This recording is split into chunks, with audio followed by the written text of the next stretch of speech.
Whoops, wrong intro. The right to offend is not some pesky little part of freedom of speech that we have to put up with. It is the heart and soul and lungs of freedom of speech. It is the coursing lifeblood of human progress. It is the instigator of liberty and modernity and science and understanding. What a laughing stock today's student leaders are, that they can so casually dismiss the right to be offensive without realizing that their lovely, enlightened lives are the gift of individuals who gave offense. Offensiveness is not just something we have to begrudgingly accept. Offensiveness is the motor of human progress.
Well, welcome everyone to tonight's special edition of the Whitfield Report.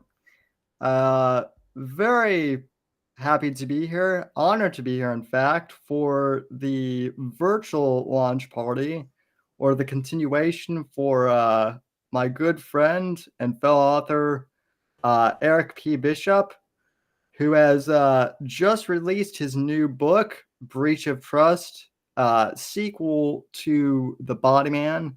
And as one of the first people who was able to read The Body Man ahead of time, it is a fantastic book, and I think you all will enjoy it. But without further ado, let's jump right into it. I'm joined with Eric, along with Max and Morpheus. And how are you gentlemen doing tonight? Doing good on my end. Thanks for having me on, Sam, Max, Morpheus. Appreciate hanging out with you guys for this evening. So glad to have you. So awesome. Well, before we get started, I do want to do some book promo of my own. I imagine that we'll have some new people tuning in to tonight's show, and I really appreciate everyone who tuned in. We will try and keep up with chat tonight, because I'm sure that there will be people who have questions for Eric and for myself. But before we begin, I'd like to show my own book, The Fourth Estate, which you can purchase on Amazon. It is a novella, and I really appreciate everyone who has purchased the book since its release in March. And Dogs of War will be coming later this summer, the sequel. Can't wait. So yeah, thanks to everyone who has purchase that. And you get that tag photo of Sammy on the back there. I like that. Oof. Yeah, I gotta say, Sam, well, the video that you put to that new theme music, I love the some of the photos in there are great. Like young Sam with Glenn Beck is Glenn Beck. Yes. Yeah, I was like, wow. Yeah, Sam's like, he's been around, man. It's crazy. I showed up high rollers there, Sam. Well, it's pretty funny too, because the last guest before you, Eric, was Glenn Beck? No, No, although That'd that be would be a nice. huge. That would We be a are huge. open to you, Mr. Beck, if you would love to come on the show. That would be a huge get. But one of my last guests is actually a fan of my work. Karina Harney, who is a Playboy Playmate of the Year. Okay. And she What has was it, her own 93, 92, 93? 92. Okay. Um, I knew I was close. she has a podcast of her own, and we've been following each other. And she actually purchased my book, and then I had her on the podcast, and she was actually we wound up talking about books and whatnot for a while. So I turned her on to your work as well. Thank you. So hopefully you've got a few more readers. I appreciate that. But Well, anyway, I know when you first had him on, of course, the pre-taped interviews, usually Sam just does himself because, I mean, he's good at it. He can handle that. Yeah. But of course I watch it, you know, I do a lot of the production role around here. And I'm like, well, let me grab the book. And then there was I believe you just re-released The Body Man. And so I was like, there's my opportunity. Now, I'm not gonna lie, it's outside. I am more of a fantasy kind of guy, right? Political thrillers is not my number one. Of course, I've read a lot. You know, if you're a reader, you read all kinds of books, right? Absolutely.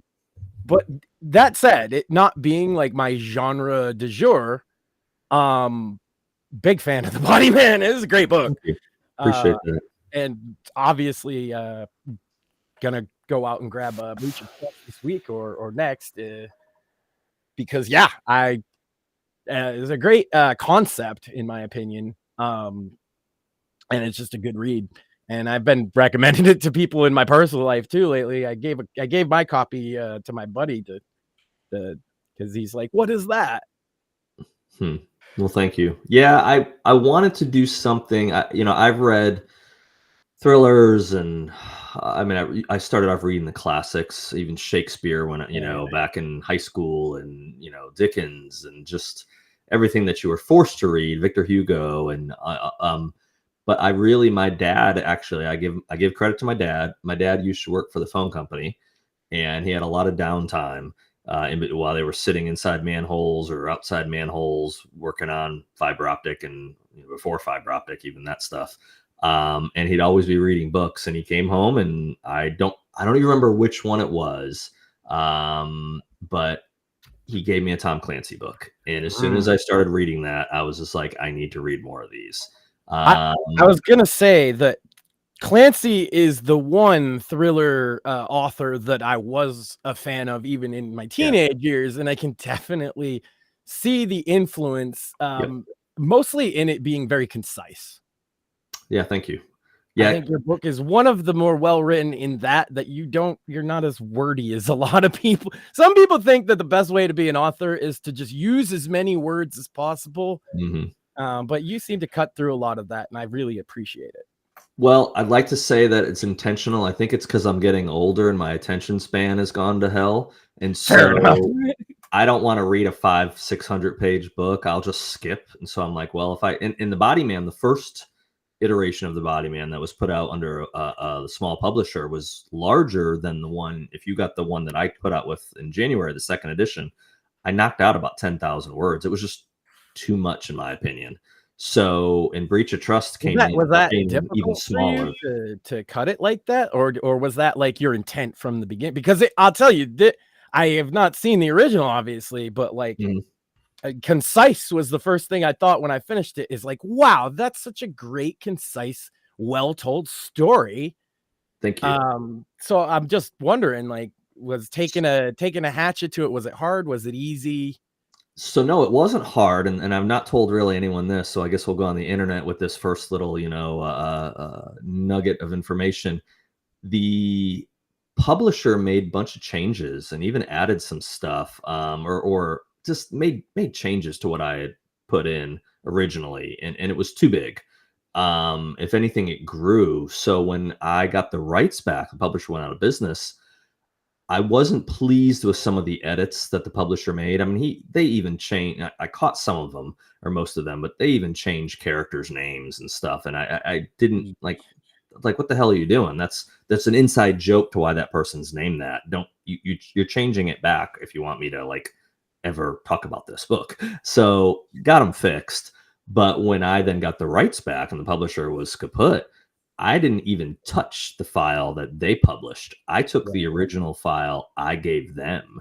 I had it professionally edited, cut it down by about 10%, and then that's why it went out that way. So the changes that the publisher recommended or did with the original version only exist in the original version. The version that's behind me in the red and the colored cover back there, that's what I had originally submitted back in I think it was February of 2021.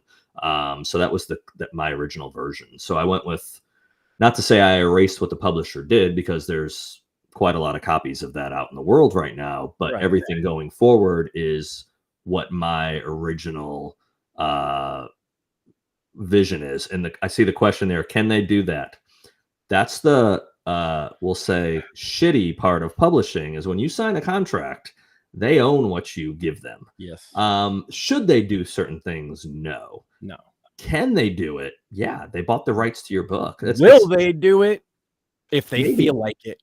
Maybe. This is I got a background in the music industry, like independent music and stuff like that. Okay. And that's exactly why a lot of musicians who used to be on a major label will go independent. Yeah. Because one of the things in music is your masters, like the original master tapes of any song. And it's almost unheard of for you to own your own. Right. Where the publisher will, or in this case, record label is just a publisher. That's all they are. Well, they are, yeah. They hold the rights to that. They hold the rights to the intellectual property. So you can't even make like a second. It's crazy. You can't go to a new record label and then say, this is like, say you had a song called The Storm. You can't have a song called The Storm 2. Right. There's so many little silly things in dealing with them. And the internet has really blown traditional publishing out of the water, both in the music industry. It seems to be moving into comic books and novels and everything else, to where decentralization is where it's at, because look, artists don't like their stuff messed with. But unfortunately, sometimes I will say this, sometimes big record labels make a change and it works and it's better. Yeah. But that still doesn't feel good if you're an artist. Correct. I know a good amount about the publishing world, so that I can speak with authority. I know enough about the music world because I've kind of got tied into it slightly in the last couple of years in just the course of me writing the book. I befriended a man named John Guarnieri, who has the Spear Talk podcast, and he's the security director for a bunch of major bands that most people have heard of. I actually know who that is. Yeah. Yeah. Motley Crue, Nickelback, Shinedown. So he, I won't tell the whole story, but I got pulled into that world, and very gratefully. So I've got to spend a lot of time with Shine. I was just at the US Open 2 days ago, and I wasn't going with Eric Bass, but Eric Bass happened to be there, hung out with Eric. So he is the bassist and the producer for the last 2 or 3 Shinedown albums. I know 2, but maybe even a third. He's the producer for the next one they're working on now. So I've kind of garnered some information on how the publishing world worked from sitting him in his studio, listening to his albums and stuff, and how it actually works. And yeah, it's a crazy business, just like writing. If you go traditional publishing, or even with a small publisher, but more so traditional publishing, it is a wild business. And the person on the bottom is always the artist. The music side of it has moved. It's a little ahead of the others, only because the change to like this decentralization happened first with music, I think. Right. Napster changed the world. Exactly. Basically. So now it's more set up. In the old days, right, the band would be like, I need to get signed, right? Nobody's signed anymore.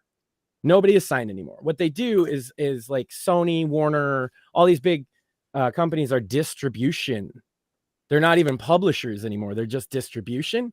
Right.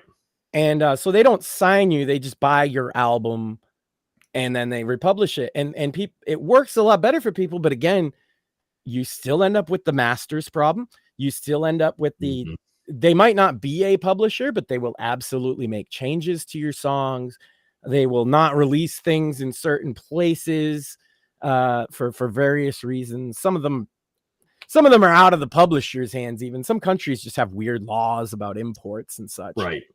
But it's a real hassle if you just want to make good music, you know. It's and I imagine it's very similar if you just want to write a good book. Yeah.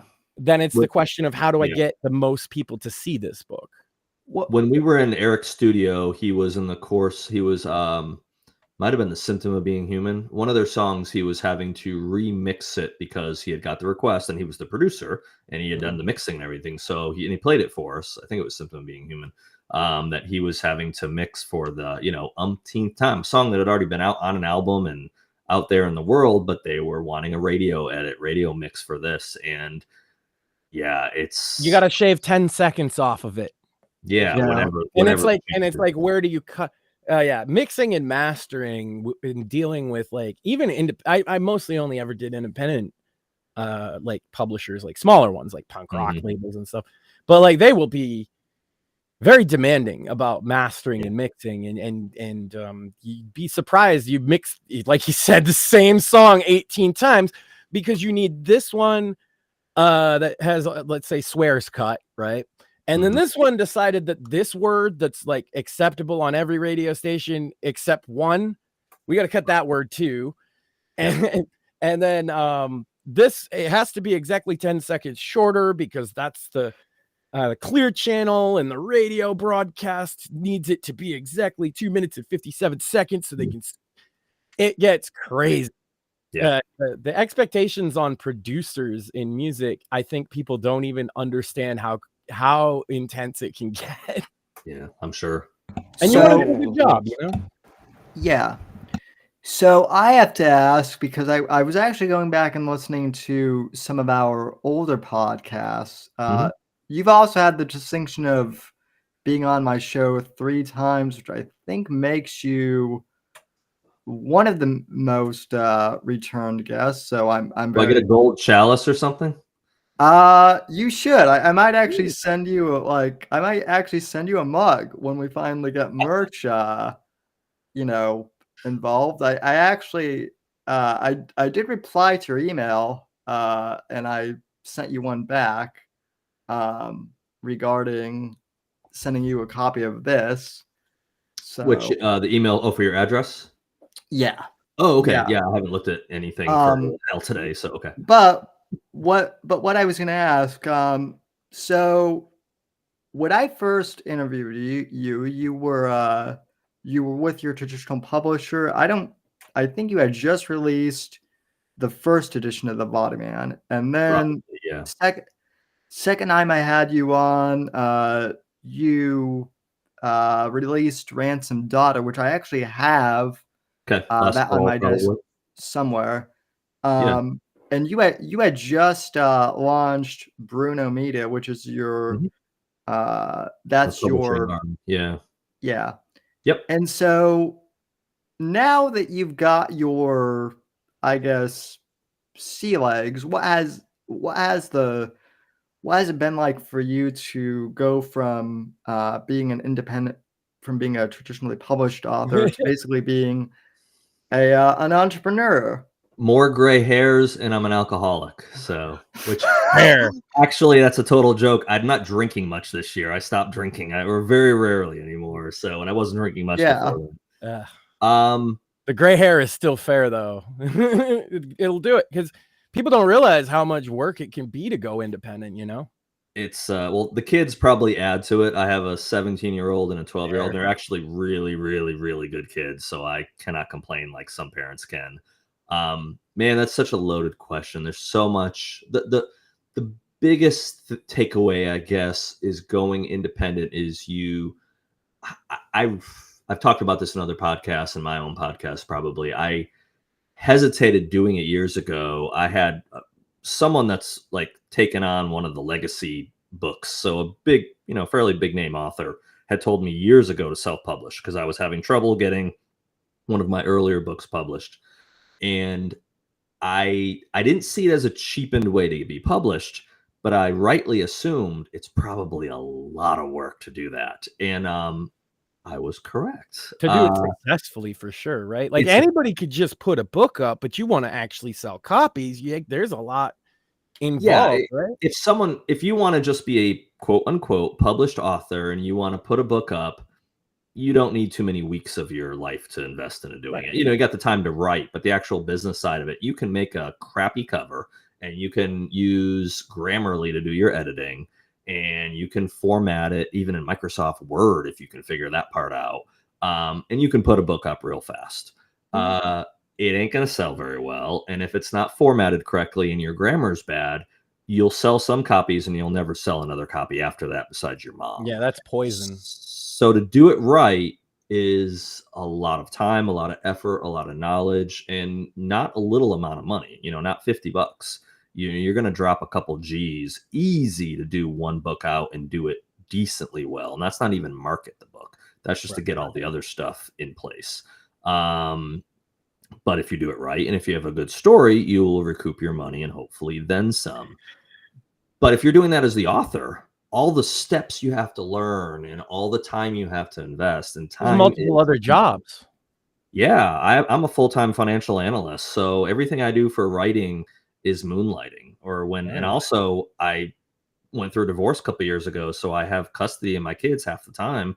So I also have a rule where it's got to be a very exception to that rule to work on books instead of being with my kids. Right. So for the most part, everything I'm doing, all the podcasts I film, all the writing I do, all the marketing I do, it's all on my time of not doing my 9-to-5 job, not having my kids. That's a limited amount of time. So I have to bust my ass to get everything done in that time, which it's not a complaint. It's just a fact. You have to then learn, be smart about your time, be smart about the resources, how you spend your money. These are all things that it took years and definitely lots of gray hairs to figure out. And I don't think I've figured it out and I'm on easy street, far from it. But I've learned enough that I can get things rolling and I think do a pretty darn good job with the knowledge that I have to continue to improve. I kind of had, it's interesting because from my experience, I would certainly agree with you that yes, the challenges of being a self-published author are there, but I think for me at least, there are also barriers that aren't there.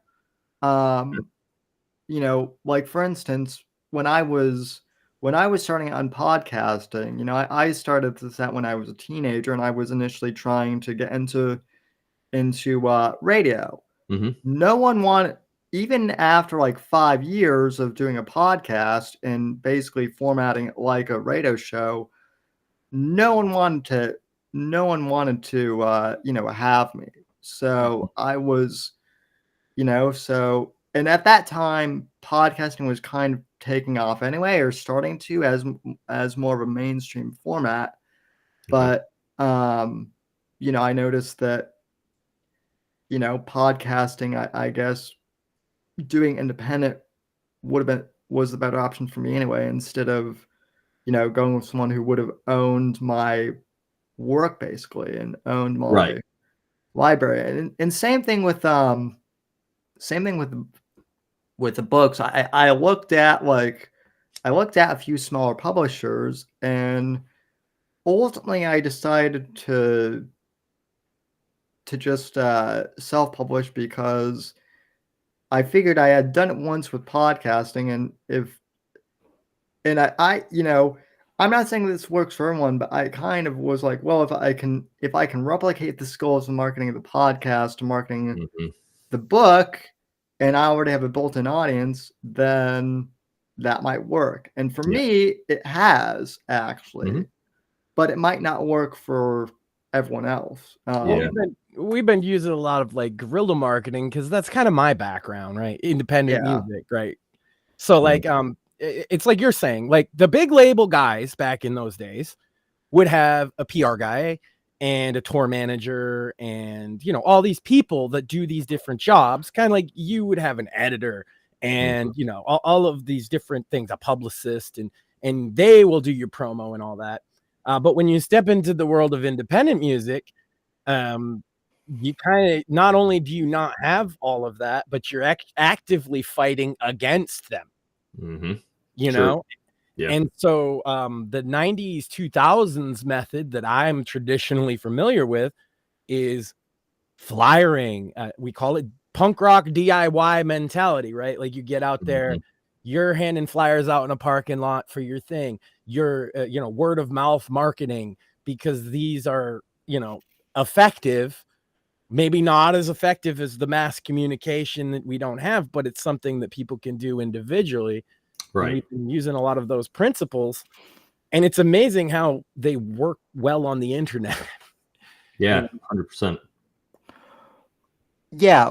I mean, I think, you know, the other thing regarding like, you know, marketing and whatnot, like it's been wild because the first time I talked to you and you were, you know, discussing the Body Man, I remember you saying, well, I just hope someone reads it, you know, reads the Body Man, and then fast forward, you know, to now, I believe, are you in the, I know you're in the top 100 for you know, sales on Amazon, but are you in the top 50? Did I read that right for Thrillers? Well, so you've got to look at the Amazon charts as what they are. They're an hourly compilation.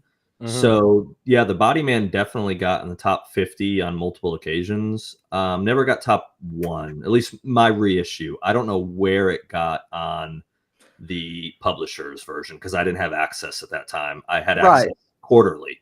So I never saw if it hit. It didn't hit number 1 because they would have given me a badge. No. It sold really well. I mean, you know, the I think I've talked about it in other things, and might even just talked about it when we were on Instagram Live there a little while ago.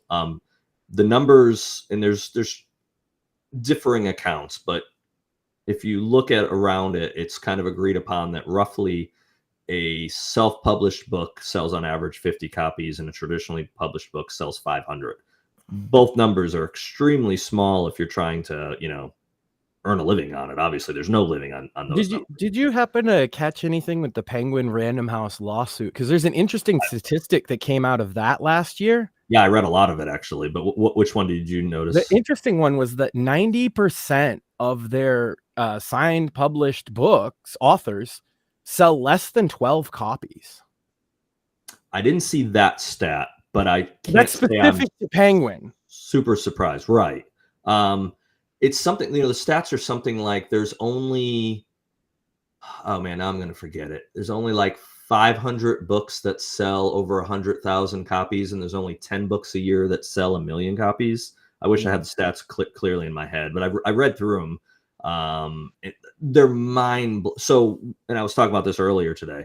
What that tells you is the top couple percent sell almost all the books people read around the world. Right. Or around, at least the United States, I guess you could say. And just for Penguin, it's the top 10% sell all their books. Like, yeah, right. Definitely, because that came out in the lawsuit. It's very interesting. I followed it because there's a guy that's got this beef with me that he thinks he's a big time author, and I don't think he's sold any books at all. And so he said he worked for them. And knowing the kind of quality of his work, I called them. It was like a bit I did for my show. Okay. And so I called them because I'm like, this guy's lying. He doesn't have a Penguin contract. Then I found that out, and I was like, well, maybe he does. He could maybe sell less than 12 books. But no, they might have given him a book advance too, and it might not have been might not have been $500 either. I mean, they referred me to the legal department, but that's, you know, of course they did. Well, they can't. You can't disclose that stuff. So yeah, no. Well, no, they told me he's lying, and they referred me to the legal department because they were worried about that. Oh, gotcha. Okay. Well, the truth is, you know, the big houses typically give advances, and the vast majority, not all, but the vast majority of books never earn out their advance, which means they give you, you know, I'll make up a number. They give you $20,000 for a book advance. And I'm just making that up, but let's just say you get a $20,000 book advance. Well, if you don't earn that book advance out, which means you don't sell enough copies to earn what your percentage would be to equate to $20,000. You never see another dime for that book. Right. Well, even if it was $20,000 in this day and age, and even years ago, same, but we'll just say 2024, you might be able to fill your gas tank up. A year is about all. You can't buy groceries, that's for sure, because not in this economy, not in this housing costs. So yeah, I mean, how do people survive if? And that's the dirty secret as well. And that is, okay, you sign a book contract, they don't give you $20,000. They'll give you a third when you sign the contract, and they might give you the second, and then they might give you a third when your book is approved, and then you get your third when the book publishes. And then if your next book's not coming out for another year or 2 years, and that's if you get advanced on the next book, how do you? Well, if you don't sell enough to pay off the advance, you might not, right? It's like exactly. So there was an author, and I obviously I won't say who, but their first, I'll use the term there, so I don't say if it's a man or a woman, but their first book sold really well, like solid numbers, enough that everyone's getting fed. Second book didn't sell as well, but it sold good enough that they gave them 2 more books. Third book sold even worse than 2, and of course, as you can tell, fourth book sold worse than 1, 2, 3, and 4, or 1, 2, and 3. So guess what? Contract was over. Their name was mud to that publisher. You lose your chance, because you're better off to start low in the publishing world and work your way up to being the big dog.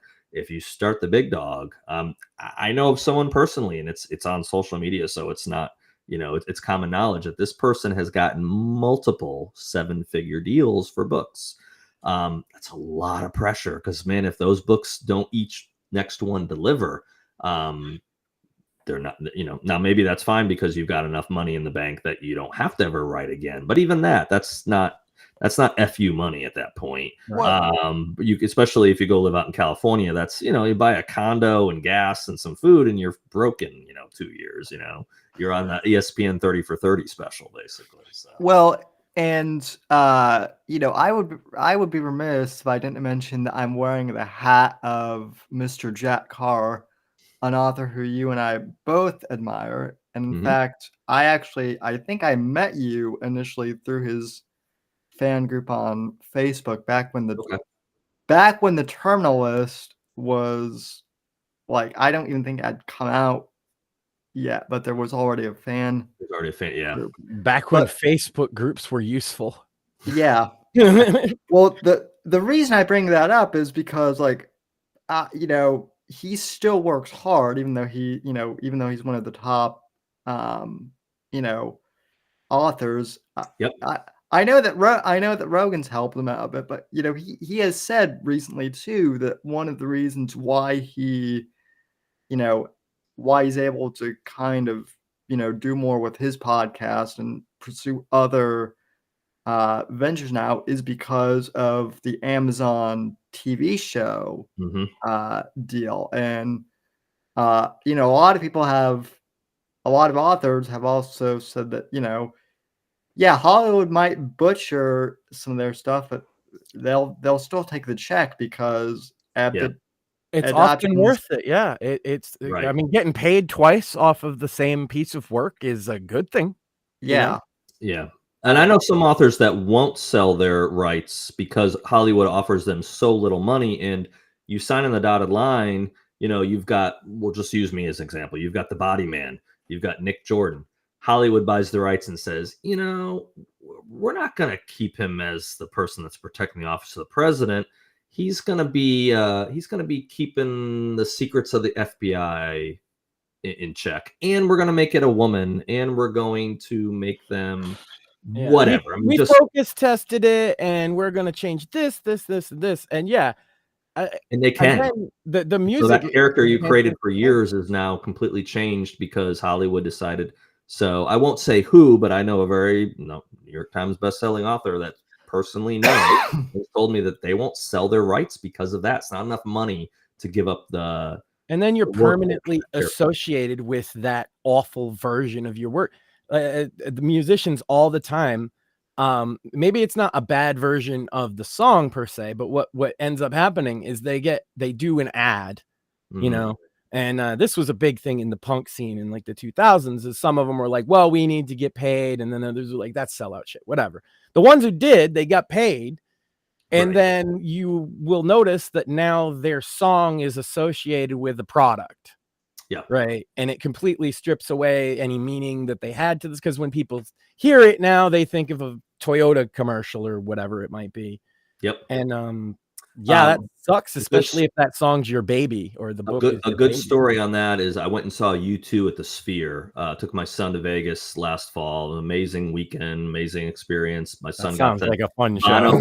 Bono came in the crowd, and my son got to grab Bono's arm. Like one of those, like, you can't script it better. Well, I've been a U2 fan since I was a teenager. So how dare that kid get to touch Bono's arm and I don't? I mean, my God, first of all, but no. But the story behind that is they had an offer for, man, I'm going to mess it up, 20 or 30 or 40, like millions of dollars. One of the car companies wanted to use Where the Streets Have No Name, I believe is what it was. And fortunately they were told, yes, you can take the money, but I forget who even had mentioned it, but forever that song is going to be heard as a Chevy jingle or whatever car company it was. And they wisely is like, you know what, we don't really need the money and we're not going to do that. But I saw the interview with Bono talking about it recently in the last couple of months, and I don't remember who talked them out of it, but they didn't, or maybe they did it amongst themselves. And that person was right, because I literally have friends who that's exactly what happened to, and it really sucks if that's your one mainstream hit. Right. At least with U2, I mean, you could even argue that might not even be in their top 20 of all time, right? But like if your one song is now associated with a car commercial for the rest of eternity, or a fast food joint or something, they suddenly realize that $50,000 payday wasn't worth it. And it's usually for smaller bands, it's not a lot anyway, right? Much. No, that's why they go to the smaller artists, is because they can afford it. Yep, exactly. But and circle back to what you were saying with Jack, because I've been fortunate to meet him several times, connect with him. I texted him today about his book coming out, my book coming out. He got something, and he's a good one to look at because of how hard he works and his situation, but he's a bad one for people to look at because they go, well, I want to be the next Jack Carr, or I want that to happen to me. Get that out of your head. It's not going to happen. Can it happen? Yeah, sure. I don't. Anything can happen. Jesus can come back before our conversation finishes too. But the reality is the deal he got and what's happened with him is so rare. So he has an opportunity where Chris Pratt, his production company, buys the rights for his book and then makes him an executive producer and working on the scripts. Clearly it happens because it happened to Jack, but that's so far from the norm. So that's how Jack's able to make sure that that production company doesn't come in and totally screw up James Reese and his character, because he's part of it. Normally, the first thing they do is give the author money, and the contract says goodbye, and you don't even go to the premiere if you're lucky, So you're out of the picture. It might not be the movie, but the author famously of The Witcher, the book, I forget his name. He's a Polish man. He sold Sikowski, yeah. He sold the rights to CD Projekt Red to make a video game, famously for $20,000 full stop. And they obviously have made a lot of money, and they don't owe him royalties or anything. They ended up giving him a whole bunch of money later on when he complained about the deal.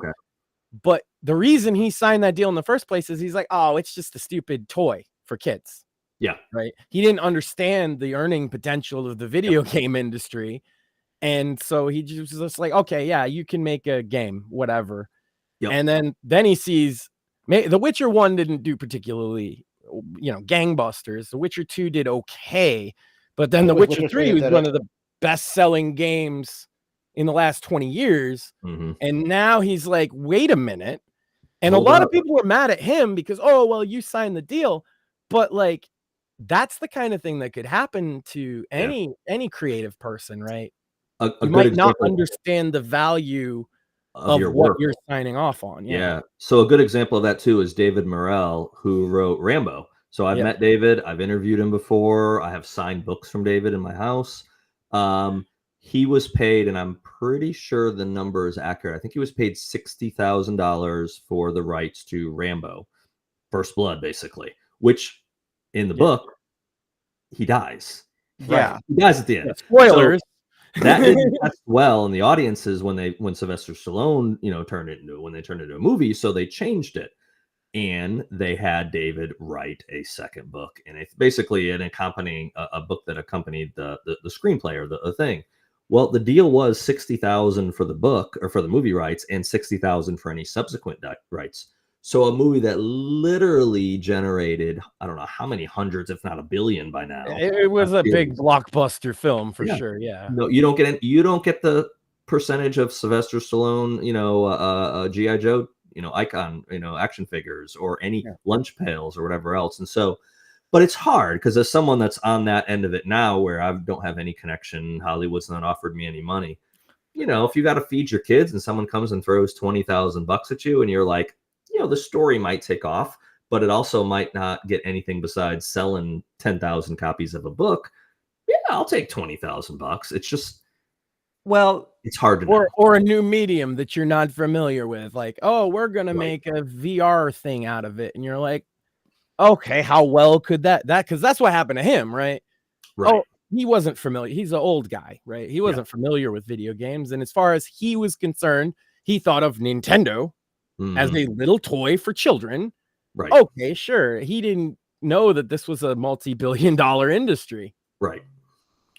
Well, and to finish that off, it actually came to a lawsuit. Well, the lawsuit was dropped because CD Projekt Red just gave him a bunch of money. Right. But yes, it did come to a lawsuit, at first.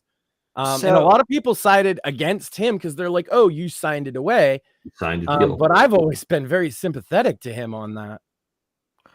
Yeah, well, so that kind of brings up kind of a question, and also like a comment. So I've been very fortunate to get a lot of positive feedback on my books so far.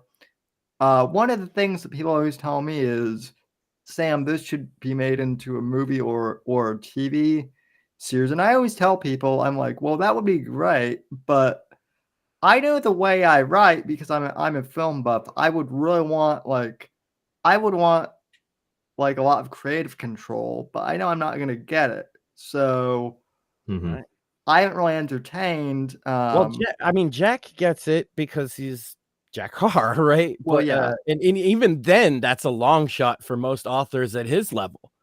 Well, I'd also just interject real quick. I think one of the reasons probably, and I don't know this for a fact, I've never asked Jack this, but I assume, because, it makes logical sense. One of the reasons Jack got the control he got, or the position he got, is because he could add a realism on set and with them because he lived that life. So if I got someone picked up for the body man, role, and they wanted to make a thing of it, they can't say, well, Eric, you were a Secret Service agent for 10 years, so you'd be great to be on set to be like, hey, this detail's right, this detail's wrong. It's like, no, I'm a financial analyst with a wicked imagination. They're going to not want me anywhere near that set, because what value do I add to the realism of that role from personal experience? And then there's the Stephen King problem. Is that sometimes when you give an author creative control, it ruins the project, as many Stephen King films can attribute. The book is fine or whatever. Well, I know people don't like his politics these days, so it's like, frowned on to give him any props. But the man's one of the most prolific authors in history. Oh yeah. But when they brought him on set, they stopped bringing him on set. Right. Maybe we could make a better movie with you just calling us once in a while, Steve. Maybe we just chill out with the ideas. So particularly, there's a famous one when he was filming Maximum Overdrive, which is he was the director for. He did a particular special effect that was supposed to be what is it? The things that push down the pavement on streets. I can't believe I'm forgetting the name. Like the big rollers, the big. Yeah. Okay. I don't know the technical term for them, but okay. Yeah, and so they threw like Steamroller. a steamroller. There you go. But they're not steam anymore. So they threw like That's the roller.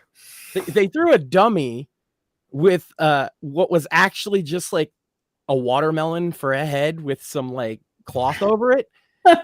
and when it crushed the dummy on camera, the studio was like so upset by how graphic it looked that they demanded him to stop doing special effects himself. And because they're like, we can't have a film where you like run over a child's head or whatever, Steve. Like, calm down, guy. He's like, have you not read Pet Cemetery? I can do whatever I want. It's Yeah. creepy crap. But yeah, after like 4 or 5 films with him either in a production role or a creative control role, not only them, you know, the studios, but also Stephen King himself was like, I shouldn't be involved anymore because I'm actually not adding anything. Yeah. Because the story, you can read the book and you get the story. And so like you're saying, that's not adding any like actual insight to it. And then what does he do? Well, he's an author that lives alone and drinks or whatever. Mm-hmm. He doesn't exactly have a lot of experience outside of being an author. Have you well, that kind of leads into my question though. Have you ever thought about like what the Body Man might look like if it were to be adapted into, or are you just like, I don't care about that? It's a good question. So I've definitely, when I write, I see it in my head. Yeah. But my brain is smart enough to put a filter on the face so that I'm not thinking, this is Chris Evans running through the streets or doing. No, I don't. Yeah, we absolutely gotta get Pratt for this. Yeah, that kind of thing would lead to disappointment. Well, yeah, I don't die like, because you know, you're wearing Jack's hat. We've talked about Jack. Jack at least has said that he always saw Chris Pratt fulfilling that role, and it actually happened. You know, which is.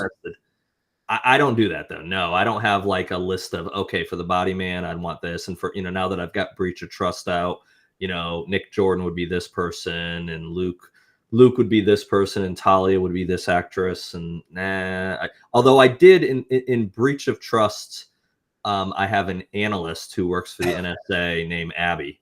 And she is straight up the Abby from NCIS in my head because I describe her as that. I mean, that's what I see. Nice. I see her exactly like that. I was actually going to text you about that because now that you mentioned it, I remember reading that part in Breach of Trust, and I was like, because I've seen that show, and so I was like, I haven't watched it like 10 years. No, it's the most memorable part of the show, to be fair. Yeah, I haven't watched that. I haven't. Apparently, like Mark Harmon has left, but they still have it on, and I'm like, why? Crime procedurals, to be fair, you could do forever. Look at Law and Order, you know. Who's Michael Weatherly? What was his character name? Denozo or what? Denozo. So Denozo and Ziva are having their own spinoff. I just heard recently on Paramount Plus, and they have a kid, I guess. Apparently, and I'll probably catch an episode of that and see if it's any good because I liked Ziva. She was a good character, and I don't know. I stopped watching.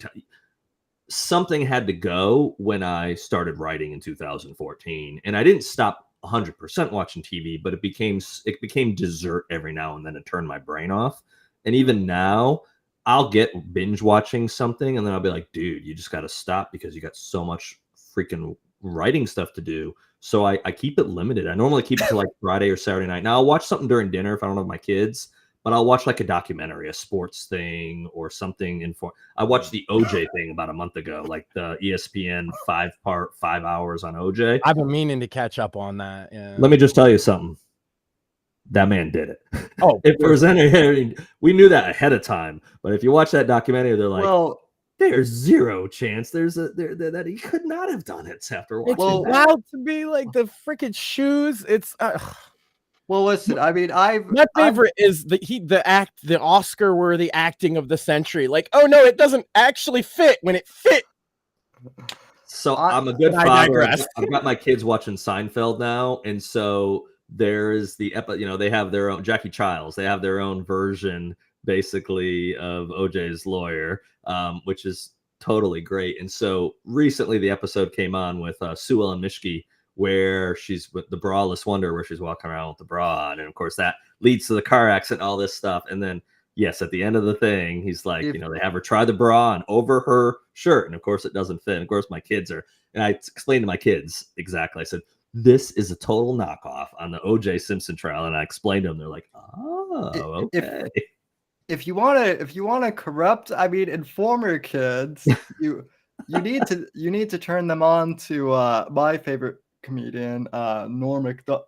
I Yeah. basically Just I an basically hour learned- compilation of daily the weekly update with Norm Macdonald ripping on OJ. That'll inform anyone. I have seen it. I have seen it. No, I haven't showed it to my kids. That was basically how I wouldn't either. that was basically how I learned about the OJ trial, though, was just from watching Right. all those Norm segments over the Yeah. years. But no, it's interesting because you don't watch TV all that much while you're in the writing process. I do, Mm-hmm. but then what I always do is, this is just how my brain works. Whenever I'm watching something, I'm like, oh, that I can, that would be cool to, base a scene or adapt things off Yeah. of. So I write very cinematically, I guess, as far as like picturing. I'll concur with that assessment. Yeah, Yeah. it's usually very visual. Yeah. Absolutely. I mean, my first drafts are always kind of in screenplay format, actually. Okay. Because that's how I started writing, and then all I use ChatGPT for is to literally convert it into like a novel format or Okay. a novella, and then I'll have my editor go over it. So, but no, that's partially why I wanted to ask you about, have you ever thought about like adapting it, because I know some authors have, and like that's their entire reason for writing, and others Mm-hmm. are like you and I are just fans of the genre. I'm certainly open to it. So I was at Thriller Fest back in 2018 or 2019, and George R.R. Martin was there, and I was actually I was volunteering that. I volunteered every year I did Thriller Fest in New York, and I was on the security team each year, which was, nothing glamorous about that. You're just like standing there and helping people find stuff. Well, when George was there was not security risk, but he actually needed someone with him like all the time. And like even there was this one time where they had me stand behind George to the side of him at the table and said, don't let anyone go behind him. And I'm like, can I have some information? Why? And they're like, he's afraid and concerned people will come behind him and try to clip part of his hair. And I'm like, well, that's a weird fear. But it's Where'd it a come from? grounded one for him. Yeah. Yeah. So the story behind that was people would actually go and do that to him, and they would try to make potions out of his hair. Like, wow. So Or just a keepsake or whatever weird fascinating. thing. Yeah. But that leads to one of the interviews he gave that I was, in the room for doing security. They asked him about, what he thought about fame and fortune. And basically, he said, fame, you can take it. He goes, but fortune's great. When they pull a dump truck up to your house and dump cash into your driveway, which obviously is being, joking about it. But, and so I think a lot of people have that same mindset of, hey, if Hollywood came and there was enough dollar signs there, and, it could, again, it could change things. I was at the US Open this weekend. Never been to a US Open before. I've been to professional tournaments before. I've played a couple courses that are where they have PGA Tour events. So I've played some nice courses. I've been very fortunate in my life. But several years ago, in the past couple of years, they've had this big debate over live golf versus the PGA Tour and the Saudi money and all that. And of course, at first, and I have friends very passionate about it. man, screw Phil Mickelson, and I've met Phil Mickelson, who's a really nice guy, at least to me and my son. But screw these guys that have left and took Saudi money. Well, then a year later, all of a sudden, PGA Tour goes into a contractual agreement to possibly join with Saudi money. And well, the money was dirty when they were getting it originally. Now it's not. If the PGA Tour gets it, it kind of is interesting. But why did those guys go to Live Golf? Well, they claim because they want to grow the game and the different format, and that could be part of it. But again, if someone throws $150 million at you, that's life. That's legacy money for your whole family. Yeah, that's generational wealth. Generational wealth, exactly. That's a better term for it. So yeah, Hollywood throws enough money at me, I'm going to entertain the thought. And I bet you almost every person on planet Earth has the FU figure in their mind that says, I'll do whatever for that kind of money. Yeah. Yeah, certainly. It's just, for me, it's a little weird. For me, it's a little strange because, like I said, I've only published 2 novellas. I'm thrilled that people love them, but I've kind of been shocked, to be honest. People are already like asking me about movie, or TV adaptions, and I'm like, people don't know how any of it works. They just Correct. are like, I like this story. Yeah. I like the story. I want to see it in front of me. So they see a lot of crappy movies, and they go, "Hey, this book from Sam, this novella could actually probably be a good movie." So they initially, of course, think, "Well, that must be how things happen." And they're correct. Hollywood buys a lot of books and then doesn't do anything with them. Oh yeah. Basically to lock that thing up. Like if your book is about a fraudulent election. And we're about to go put a movie out that is dealing with that. Well, they'll buy every other book they can find that deals with something similar, so that Paramount makes sure that Touchstone or Sony or whoever's still around for movies houses nowadays doesn't go make a similar kind of movie based on your book.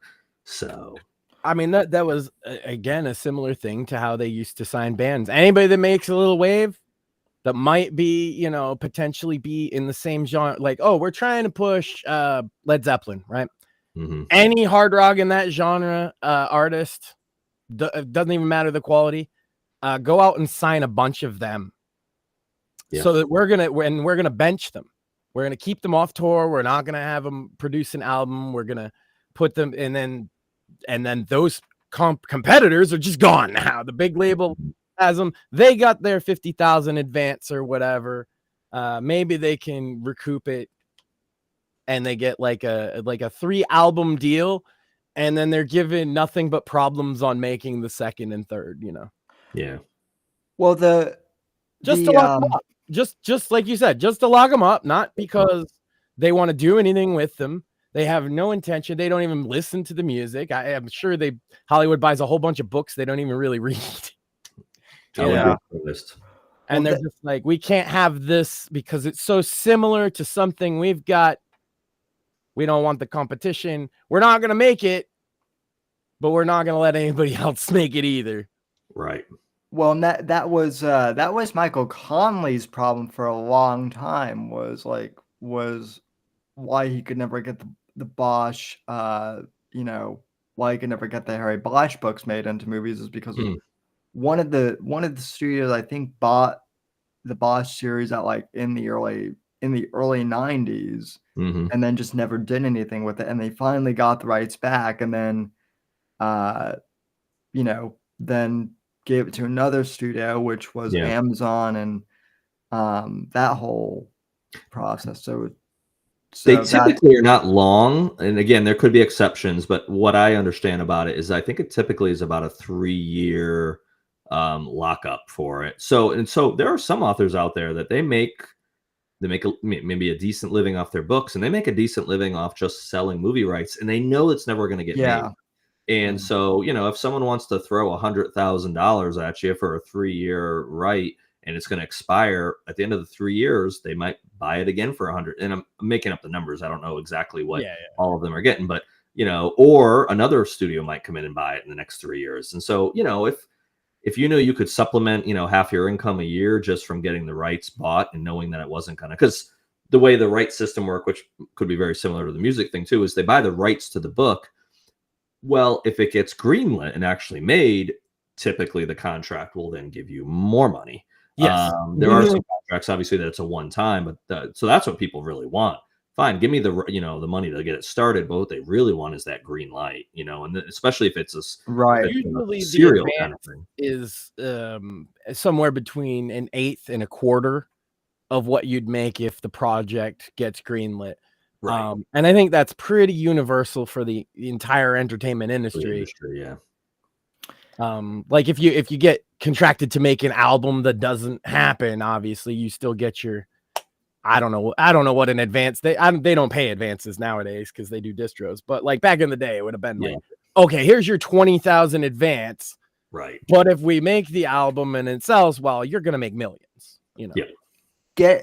Getting into breach of trust specifically, though, you've introduced a lot of new characters in this book, which I don't want to spoil. But you mentioned Luke, your character, who also Luke happens to be the name of my child best friend, so automatically I love that character. But one thing I'm always curious about talking with other authors, because I get this a lot, is where did you get your inspiration for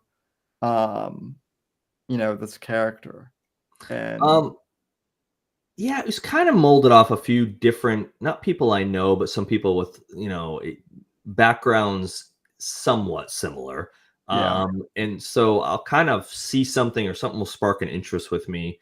And then my brain normally goes of, okay, what happens if you threw him in the fire? What happens if you really put him through, the ringer? And especially for Luke, and it's not giving much away, but he's in a dark spot to start the book, because his wife and child were killed, and they were killed by the Sanctum, basically this crime syndicate that's being hunted down in the book. And so, he rightfully has a chip on his shoulder about them, and that influences a lot of what he does in the book. And then I know I asked this years and years ago, but the concept for the body man is very interesting. And I remember you telling me like a while ago that you talked with Steve Stratton, who has since been a guest on the show, and he was a big part of your influence for. I don't know if he was part of your influence, but he helped you mold the body man. No, I didn't know Steve until after it was after the rights were bought. It wasn't yet published, so no, Steve didn't. No, there was really, the Secret Service aspect and all that didn't really. I didn't know anybody specific to that when I wrote the first draft. It's funny, I've met since writing the first draft and then the book getting published. I've actually become friends with multiple agents or people that worked in the White House, like Steve. So probably for future books that'll help because I can pick their brains. But in one of those relationships was already helping a future book that I'm slowly working on. It's one of the back burner books that will get done eventually. But no, someone like Steve came in later on. But the more I can, the more people I get to meet, the more people that can kind of pull the veil back a little bit for me on whatever it might be that I'm trying to write about. It's definitely a blessing to have that inside, because you can research as much as possible. But at the end of the day, it helps to talk to someone that says, guess what? I know what the tunnels under the White House really look like. I've been there. I worked there. This is what I can tell to you honestly, or what I can't tell you. Stuff like that really helps. Well, in Steve's case, he's just an interesting guy all around too. I find, definitely led a very interesting life. He has. Well, and I mean, he's been really helpful, for me as far as like giving me information about the drug cartels and whatnot, which is an element of my books, because did he tell you he runs one of them? No. Oh, that's not common knowledge. Oh, scratch that. Sorry, Steve. Just pay me that money and I won't say it again on the next podcast. It's interesting. He actually riled up our audience a little bit talking about that, because he was talking about the cartels specifically, right, and fentanyl problems, and how he might combat the issue. Okay. And they heard it as like drug warrior bullshit, and they were like, because they didn't really listen to what he was saying, I think, because they're like, oh, Max, occasionally you're smoking pot on the show. How could you stand for this? And I'm like, because I listened to what he said. Yeah. He actually said later on, he even clarified that he prefers it to, marijuana specifically to be legalized here because it gives the cartels less power. Yeah. Yeah. I'm in Massachusetts, of course. Massachusetts, one of their rules is you could only sell it if it was grown here. Interesting. Okay. Now, granted, obviously, there's it's not black market. Technically, it's gray market now because it's legal. There's obviously shit that comes in the old-fashioned way. The green market? I mean, come on. What in the world? I mean, yeah, it's... Well, that's... no, the green market's perfectly legal. I love going there. It's interesting because I'm a freaking finance nerd to some degree. So I'm sitting there talking to the guy that runs the place about building it all up. Like, how was it jumping through all these hoops and trying to build this industry? And one of the things that was funny is he's like, they thought we couldn't supply enough. okay. Right. And the reason being is they thought we couldn't grow here in Massachusetts Because of the climate and stuff. Because of the climate. And he's like, I grew for 20 years before it was legal here outside. Yeah. So yeah, no, you can do it. You can do it. Because they're the only one, I guess, in the state that does outdoor groweries, they friggin' they're now like the McDonald's of this place. It's great. Yeah. It was a smart idea. Who would have thought that, well, apparently somebody that's been doing it. Mm-hmm. Of course, I don't think he told the regulators that, but he was certain that they could grow it outdoors. Actually, they arrested one of his business partners because it's like the old, I don't know if people know about this, but the old tax or machine gun, the machine gun stamp or the marijuana stamp act, right? Mm-hmm. And this was an old timey FBI gotcha thing where to get the stamp, you have to have the thing, but having the thing without the stamp is illegal. So right. If you go to get the stamp, they just arrest you. Yeah. And so they basically did that to one of these guys because they're applying for a legal, business under the new laws. But they found some legal loophole. They dragged the guy through the courts, and they were like, "Oh." The other thing, Sam, I have some big news. Speaking of that, is I am no longer an outlaw in Maryland for a marijuana charge I caught in 2009. So you're reformed now is what you're saying. No, I'm not reformed. I'm pardoned. Nice. Oh, I outlasted them because I told them we were driving, we were going to a concert. Sorry, not sorry. And he park ranger caught us actually, and he was very excited. Apparently doesn't make a lot of busts, right? And I was like, look, man, if you let me go, I am not coming 5 states back to the court date. It's just not for pot because it's basically legal in my state. At the time, it was not even criminal. Now it's legal, but I was just like, yeah, my state doesn't care. So they're not going to send me back here. So I don't know what you intend to do. You should probably just keep me, I tell the guy. You should probably just hold me. And he let me go. And it's been 15 years. And now that they legalized it, they're expunging these your statute of limitations, whatever is done and everything. So, which I think is good. I think, especially retroactive. See, my state hasn't done that actually. Retroactively, if you're going to make it legal, let people out. So you still have people in Massachusetts for marijuana charges, and it's been legal, completely. The warden could be smoking on their break, basically, and going in and seeing the guys and, hey, dumbass, enjoy your 12 more years. I'm got some bud outside right now. Thanks. That's wild. Yeah. Now, granted, there's always people they got other charges and stuff. Yeah. But I mean, if there are people in there just for marijuana, come on, guys. Wow. If it's legal, just let them out. We got better shit we could be prosecuting these days. Yes. Well, Yeah, I mean, I mean, And that all brings. obviously, fentanyl is a much bigger problem, in my opinion. Oh, and Max, fentanyl actually plays a role in one of my future books at some point. So, Just don't um, just don't do the thing that they do where you pretend that touching it can kill you. That's the yeah, like, because like people believe that, right? That if you touch fentanyl, you'll die. That's not true. yeah, no, I've Not that it's been told. good. Not that it's good to touch it, okay? But there's been this myth, and I hear it come up, especially around Halloween time, and they'll be like, oh, they'll put little kernels of fentanyl in the candy for the kids, and then the kids will touch it and die. That's not how that would work. It wouldn't actually work like that. Now, that wouldn't be good if they were putting fentanyl on fucking candy for kids. Don't get me wrong. Right? But you don't need your kids to wear gloves to handle the candy. And like, because I've seen it in a case, this was very funny to me.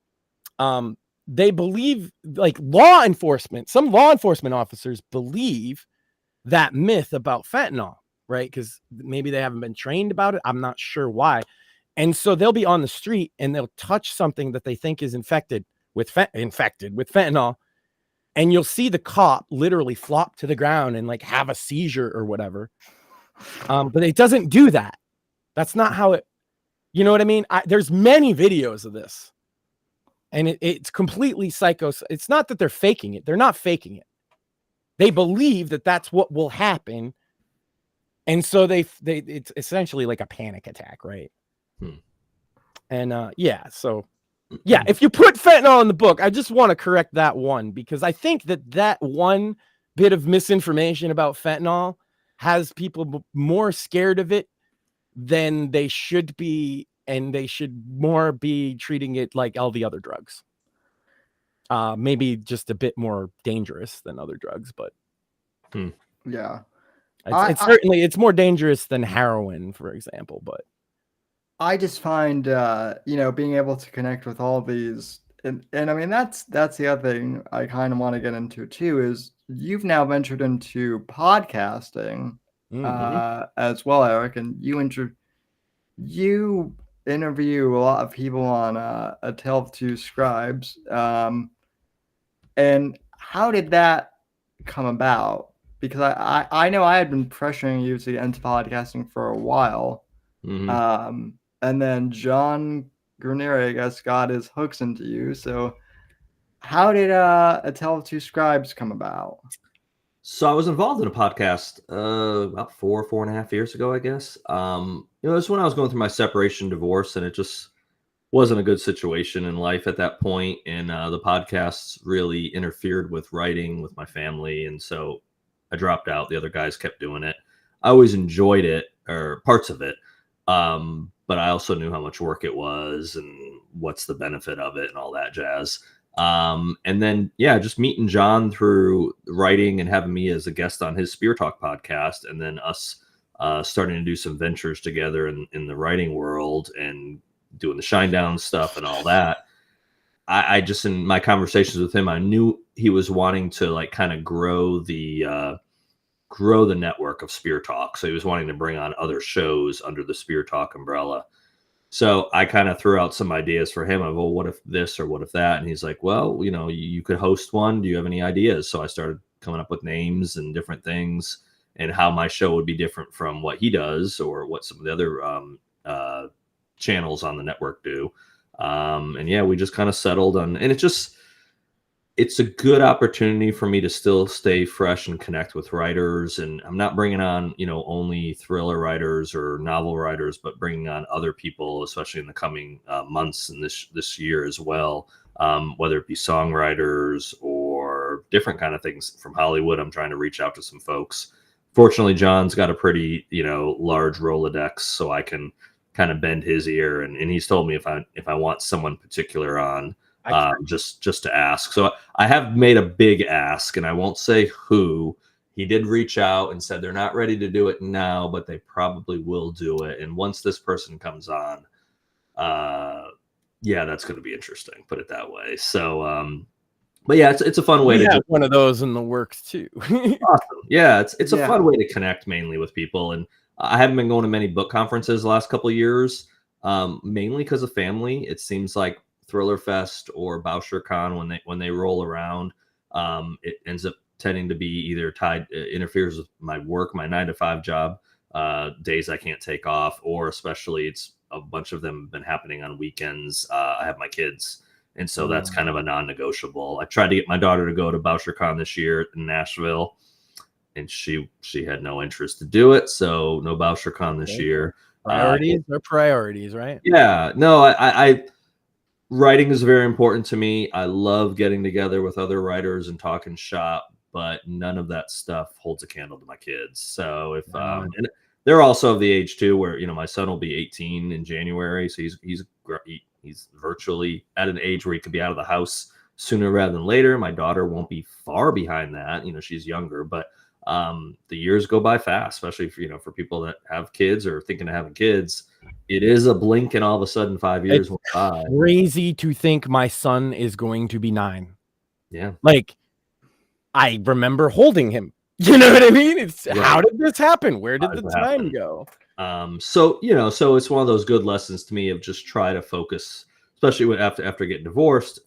That was for me, the hardest part of, it sounds bad to say it, the hardest part of divorce was the kids, but I think my relationship had gotten so bad that once that was officially like separated, yes, it bothered me, but the thing that really bothered me was all of a sudden you don't tuck your kids in every night.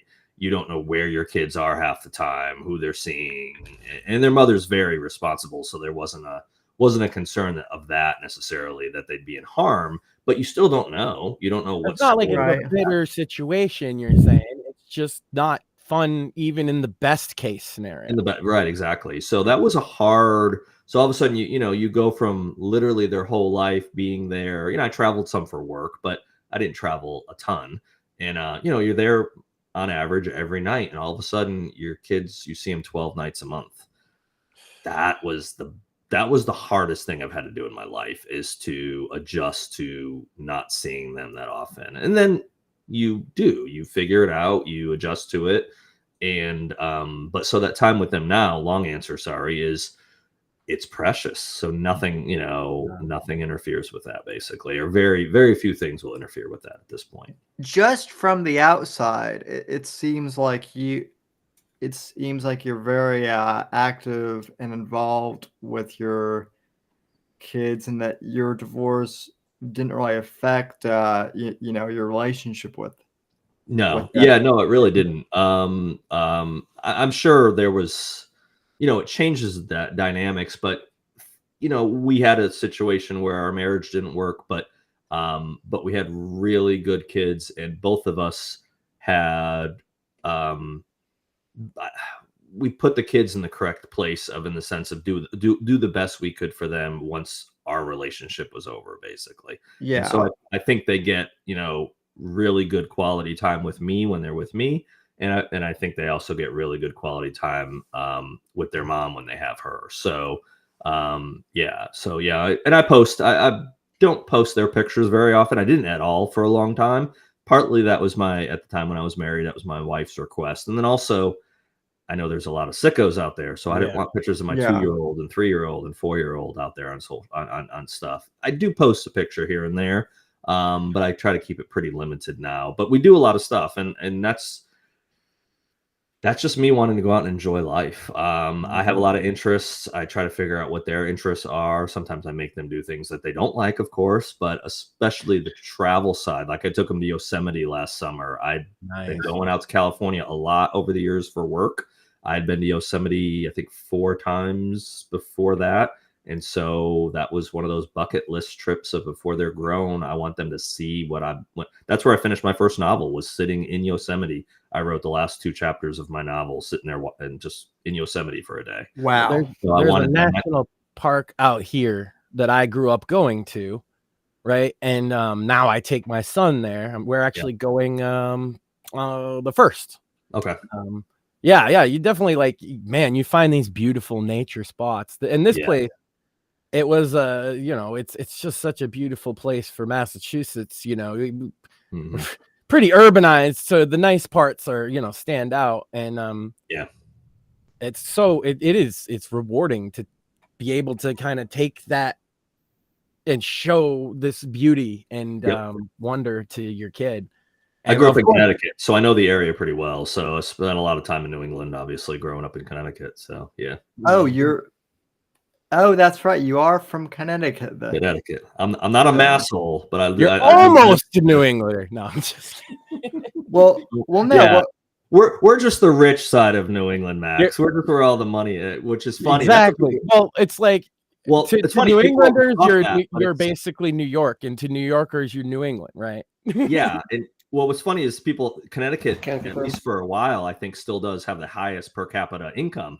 That's only because of Greenwich area and Stamford down there. If you look at the rest of the state, they poll. It's the Is there same a with lot of money? Mass.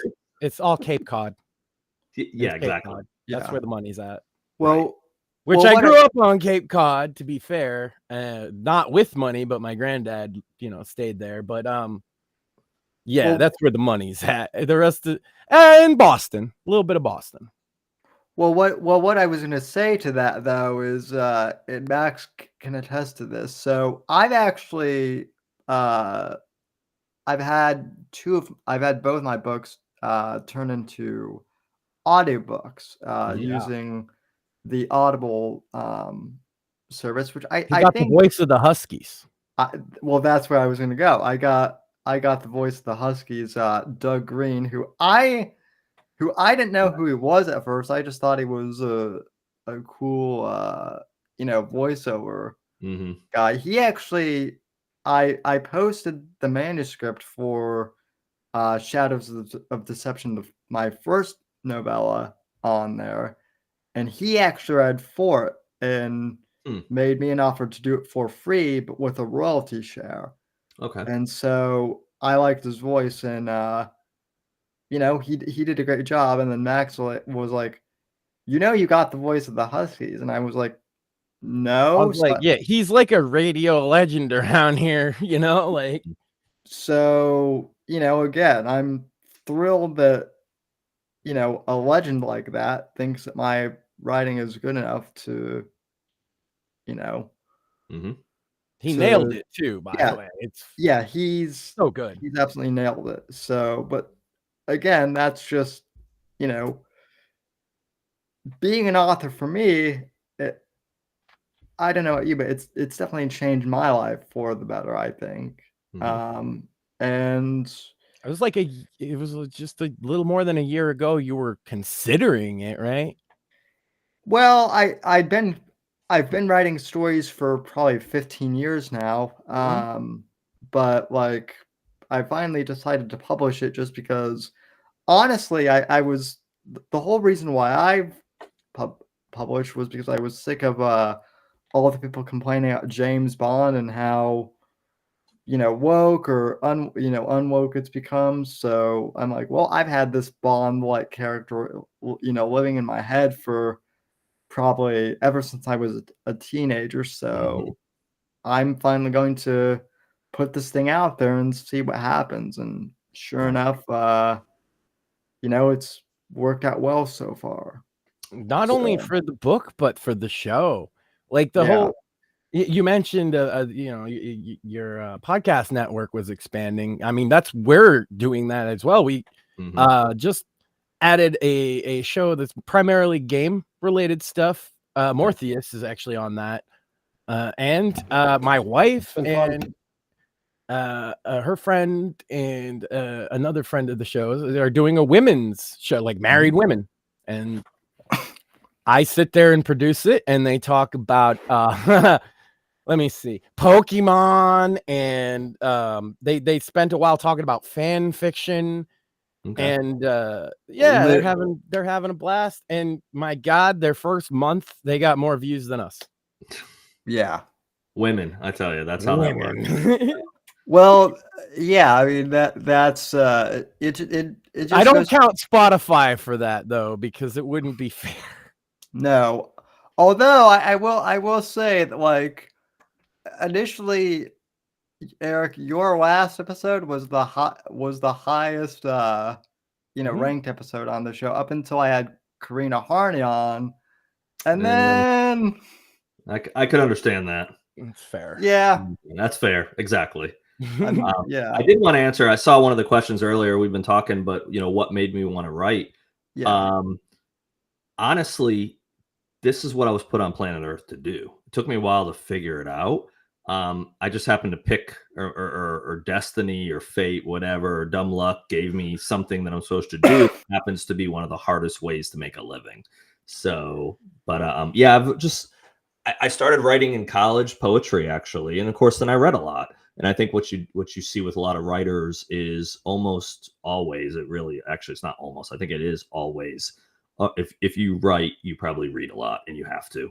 So I read a lot, and I thought, at some point I finally got to the point I was like, not that I had the confidence that I thought I could do it, but that I should do it. And so I started in college, and then after college up until 35, and I would just randomly write some stuff. I would sometimes write 5 pages of something. Sometimes I'd write 50 pages or 100 or 150. But the only thing that linked all those things together is I never finished them. So in 2014, I think I started my early midlife crisis. Probably marriage was already starting to have some issues. Just had my daughter a few years before that. And I hated my job. And I think I just hit that spot of, well, what do you want to do with your life? And I'm supposed to write books. And so I put a lot of effort into figuring out what I was going to do, and planned it for a while. But then I wrote my first novel. And I've known for a long time that's what I'm supposed to do. It's just now I'm in that phase of, how do I make it viable? And can I make it viable to one day I can give my notice and not be a financial analyst anymore, just be a full-time writer? And again, that's an extremely difficult thing to achieve, but anything is possible. What was it about the thriller genre in particular that like drew you to write in this genre? Well, I think I read a lot of it, first of all. I watched a lot of action movies growing up, Same. Stallone and Van Damme and Schwarzenegger and, you name it, Mel Gibson. Yeah, I was a child I grew up in the 80s. So I grew up with a lot of those 80s movies. And I think that's just always where my interest and passion lies where, action, wham bam. But my books actually don't have tons of. It's weird because I actually then got to a spot where I was reading like Vince Flynn and lots of other authors like that. Yeah. And I got to the stage where I didn't like the fact that the Mitch Rapp characters or whoever, they'd always get shot or broken arm or this happened and that happened, and then the next chapter they're back to operating. And I was kind of like, man, if I write something though, I want it to be a little bit more it's got to be unrealistic in some ways, but I wanted it a little more based in reality. So that's why I think when I took it serious, you're not going to see my characters get shot and then the next scene they're betting Salma Hayek. Doesn't work that way. No, I mean, I would still try to too if I was shot. I get that. But no, it's just I try to have that realm of they're not invincible. And that's part of why I wrote something like The Body Man. The Body Man is a role. It's not a person. A person fills that role. But I did that with the intention, and I'm not giving something away here, but Nick Jordan, the current Body Man, I guarantee you he won't live through 20 books of the series if it ever gets past that. He'll have an expiration date, whether he times out or whether someone checks him out. But that's great because and I won't give away who the next Body Man or the apprentice is in Breach of Trust. I want people to read it, but the apprentice, and it might not be who people think the apprentice is going to be. So we'll see if that person becomes the Body Man. I don't even know yet. I haven't got that far in the writing. And I like to also do that. I like to come up with the ideas, come up with I definitely have a game plan of what I'm doing with a lot of these series, because the series are going to have some ties in with the Omega Group and the Body Man world. But I like to leave a lot of space for me to be able to just create without inhibitions of, I have an outline. Kyle Mills writes a 40,000 word outline when he was doing the Mitch Rapp books. And I think he had to, but I think he was also, that was kind of his thing of he outlined heavily. Man, I don't want to wake up one day and go, okay, I have to write this chapter that does this, and this, because it's going to tie into the next chapter. I My creativity. really like that, though, the body man as a role thing, because what's interesting for that, say you have a great idea for a character and their interaction with that role, right? Which would be different than how he handles it. And I think, yeah, building up towards that sounds like it's obviously I haven't read Breach of Trust. I'm going to go out and grab it, but that would make perfect sense to me that you could fill that role with somebody else, and then it's their whole personality traits versus the rigors of the job, essentially. Yeah. Well, that's anyone that thought process. Anyone that's read The Body Man, or if they now see the acknowledgments in Breach of Trust, I list that in the acknowledgments, and it's legit thank you to all the ex-presidents up until when the fictional rule started, which was under Kennedy. So in my world, The Body Man started with JFK. In book 3, the first chapter of what's already been written, and I haven't written very much of it, and I only have it kind of thought out, but I will say that as of what stands right now, the first chapter starts with the first Body Man. I won't say in what regard or whatever, but again, there's quite a lot of people that have played that role. So I can, possibly do backstories on these people or things that happened during. The only thing that gets a little tricky is when you start interplaying real personal or real presidents in a fictional sense. You got to walk that line. So, do I want to, I allude to it in The Body Man. I allude to a scene because Body Man's been out for 2.5 years now, so I can say this. One of the people questions the role, and they ask about the Body Man that was in place under Clinton. They don't say Clinton by name, but they basically say, "Well, what happened to that Body Man?" And the answer, Right. they don't say what president. They just say, the previous another administration. But the Body Man basically, they said, what happened? Because they said, well, the person lost their job. The Body Man lost their role because of what happened. And, well, what should they have done different? He said, well, either the dress shouldn't have left the White House or Monica shouldn't have left the White House. So, which then alludes back to Clinton of, if there was someone that was guarding the reputation of the presidency, the one that screwed up with Clinton's affair with Monica really dropped the ball, because the way I've written the character is they got two things: either make the problem not happen or make the problem go away. And letting her walk out of the White House, that was a boo-boo, man. You don't do that. There's a furnace down in the the White House basement for a reason, not just burning papers sometimes. So sorry, Monica, if you're listening, but it's fictional anyways. Well, but then At we the very wouldn't have, least the fucking dress. You got a point there. well, but then we wouldn't have hashtag pussy smoke, which is one of the all-time greatest jokes of this show. Oh no. That My wife still cringes every time because she said that.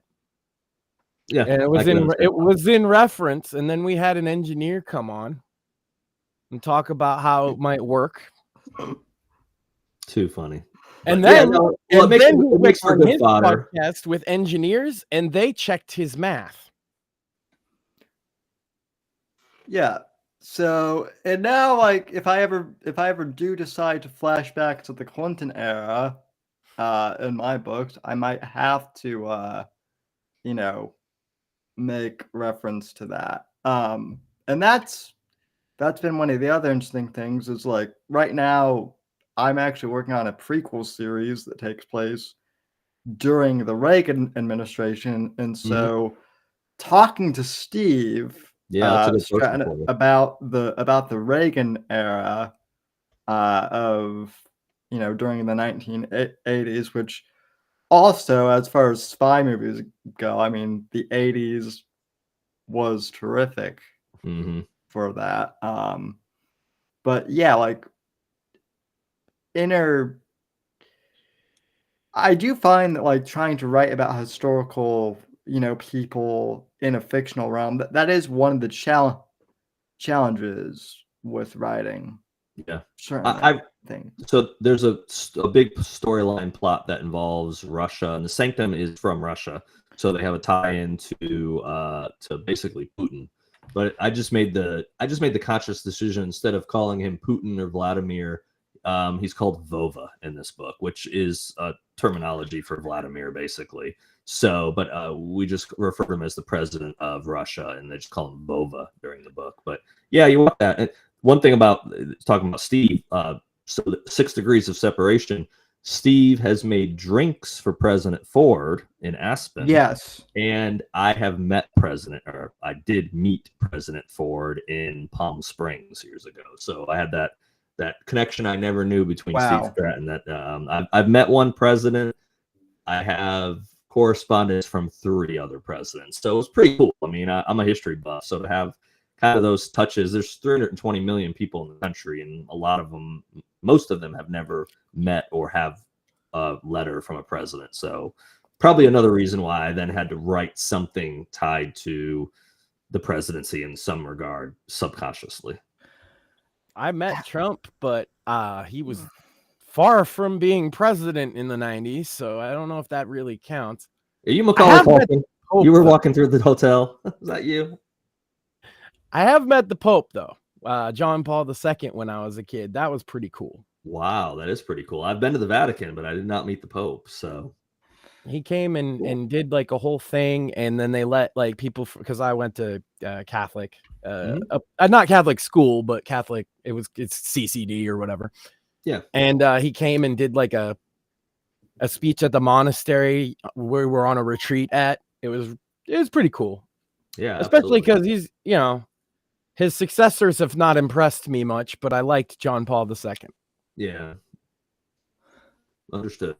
Yeah. I'm curious from a writing perspective. Do you have an idea do you have your characters mapped out before you write them, or do you discover more about your characters as you write them? I guess.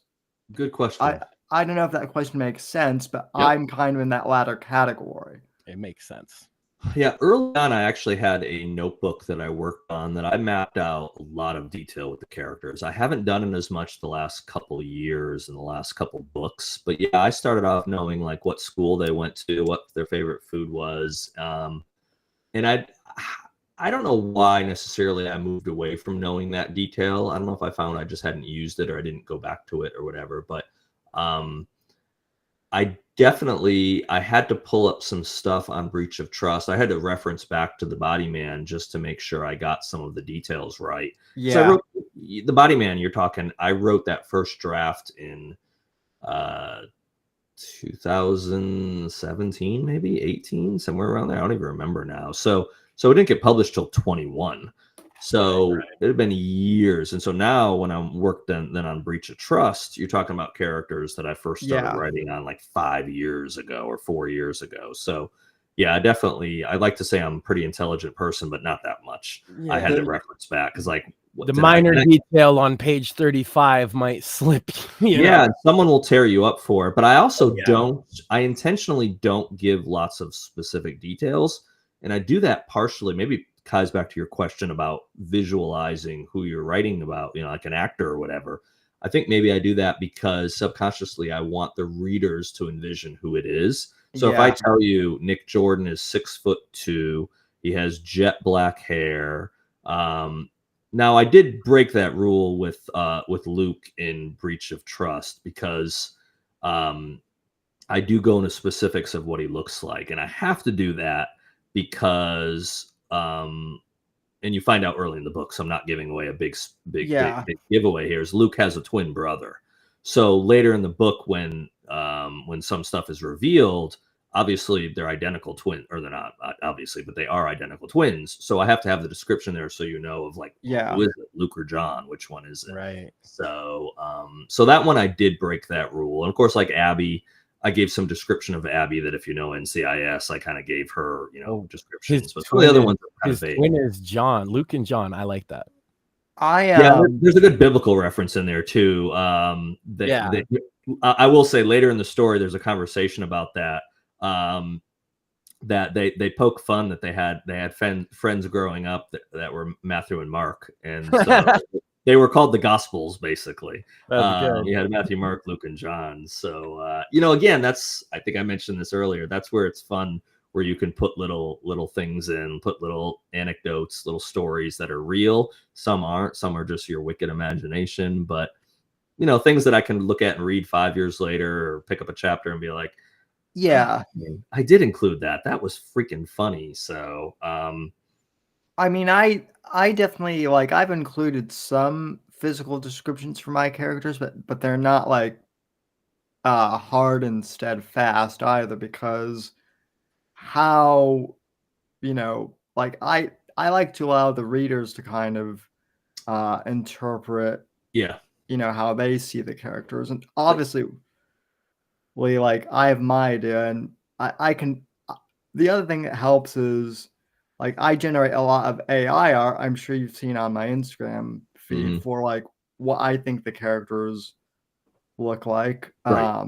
But that's just kind of visual representation. Sometimes for me to see the characters as I'm writing them. Right. But it's also not like a hard and fast rule either. Yeah. So.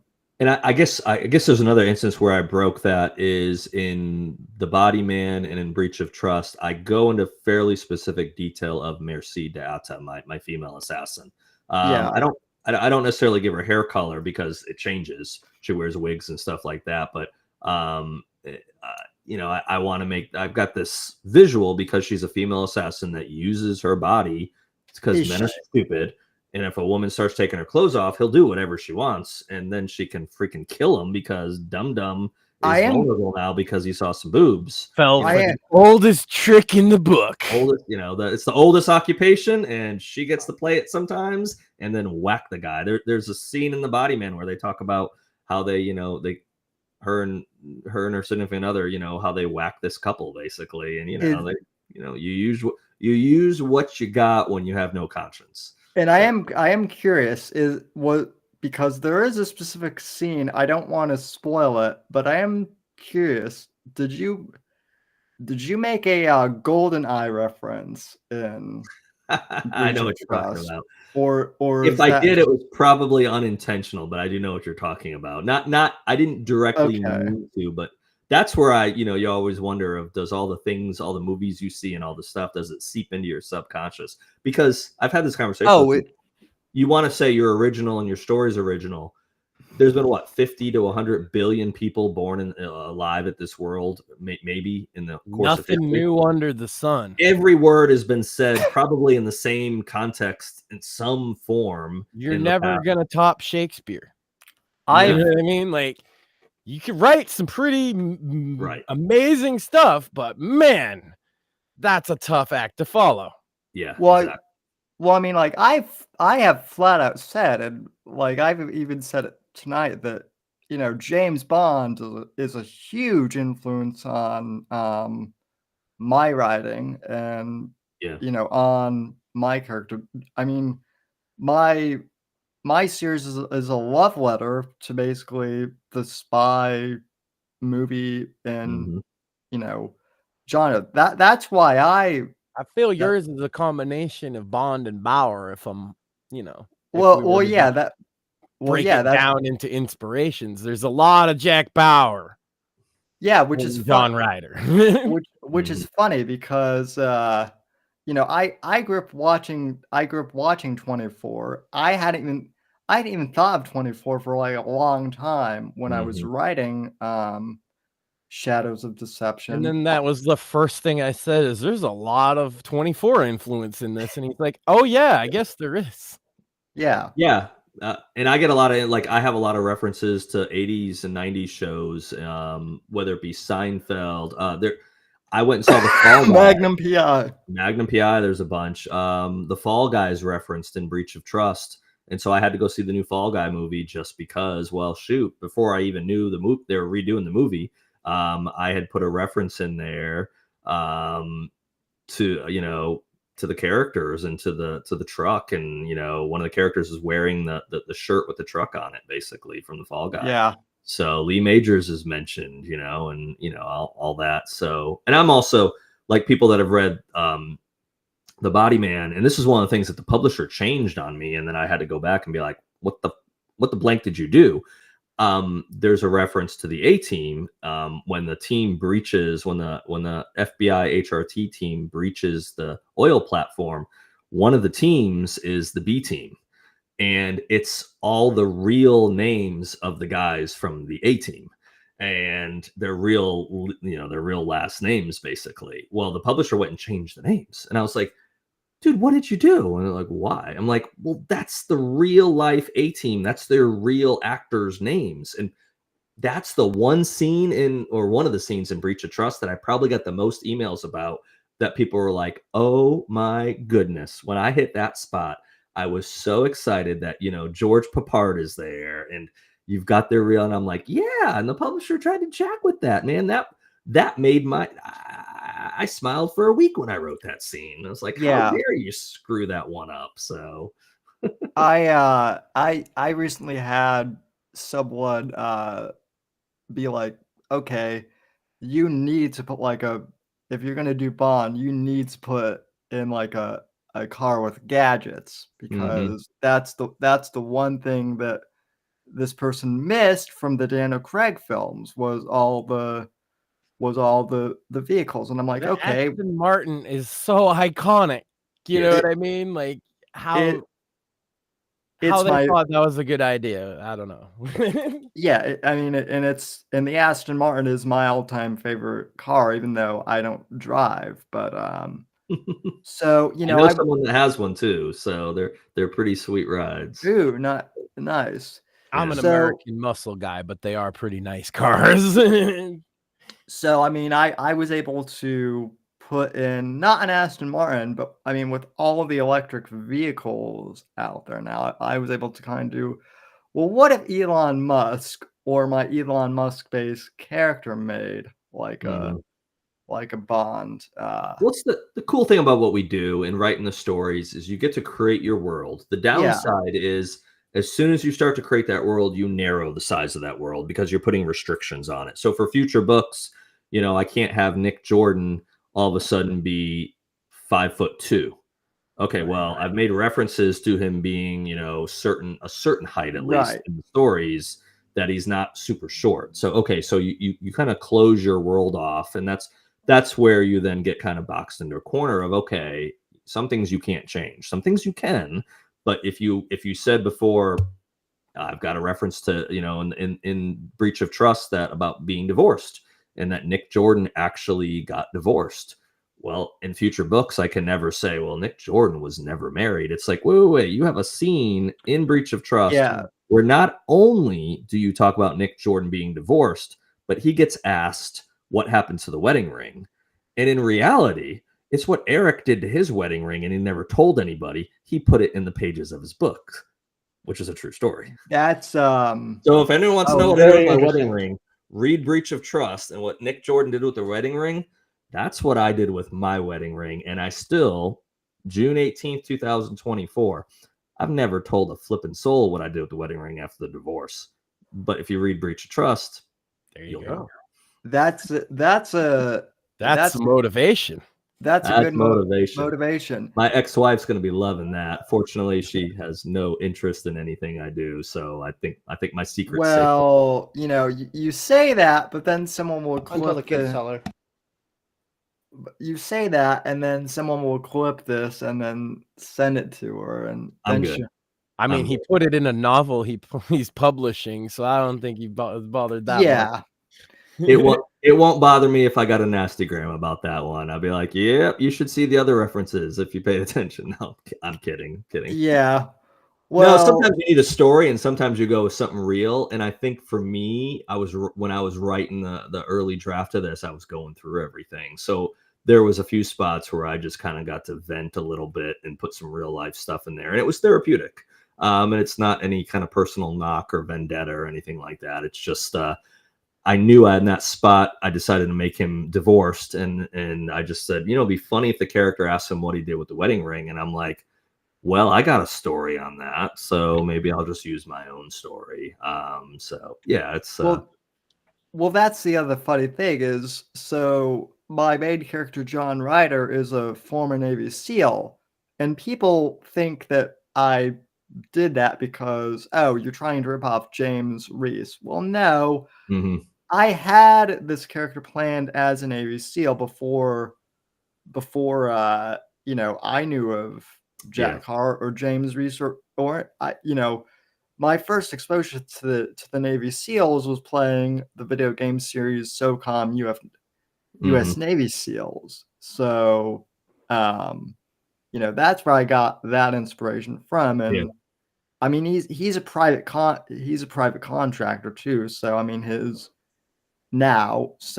Navy SEAL background doesn't, It's you just know, flavor, really. yeah, yeah, it's just flavor. And obviously, you know, if I do meet a Navy SEAL who can, help to, flesh that background out, then sure, obviously I'll take that. But I'm also not going to try and, write about that specific element when I don't know that yeah. much about, um, when I only know what I know about it from fiction and whatnot. Right. Well, You, and like Jack puts a reference to, I believe at least he used to put a reference to Magnum PI in every one of his books. Yeah. Before I even knew who Jack Carr was or had met him, I had already written the first draft of my book, and I had a reference to Magnum PI in there. So, because someone had asked me, like, "Oh, did you put that in because Carr put that in?" And I'm like, "No, I didn't know Jack Carr when I wrote that." He's a few years older than me. I'm not sure how old Jack is. I don't know if he's 2 or 3. I'm 47. I don't know if he's 50 yet. He might be or might not be. But we just happened to grow up roughly right. around the same time period where Magnum PI was a huge influence on me. The A I'm Team was 40 and the influence is still there. And I think there's people Same. 20 or maybe even 30 years older than me that would also reference that show because, yeah, that was huge. yeah. I mean, I have a reference into one of the stories about who shot JR because my Right. mom, my mom was a single mom when I was real little before she got married. And, she used to keep me up on, I think it was Friday nights, if I recall. We'd watch Dallas, Falcon Crest. What was the other one? Not Sling. No, what was the third one? Miami Vice. No, it wasn't Miami Vice, but just like Dallas reference. I remember, I not something what an 8 or 9-year-old probably needs to be watching back in the time is Dallas. That's probably why I, need therapy now.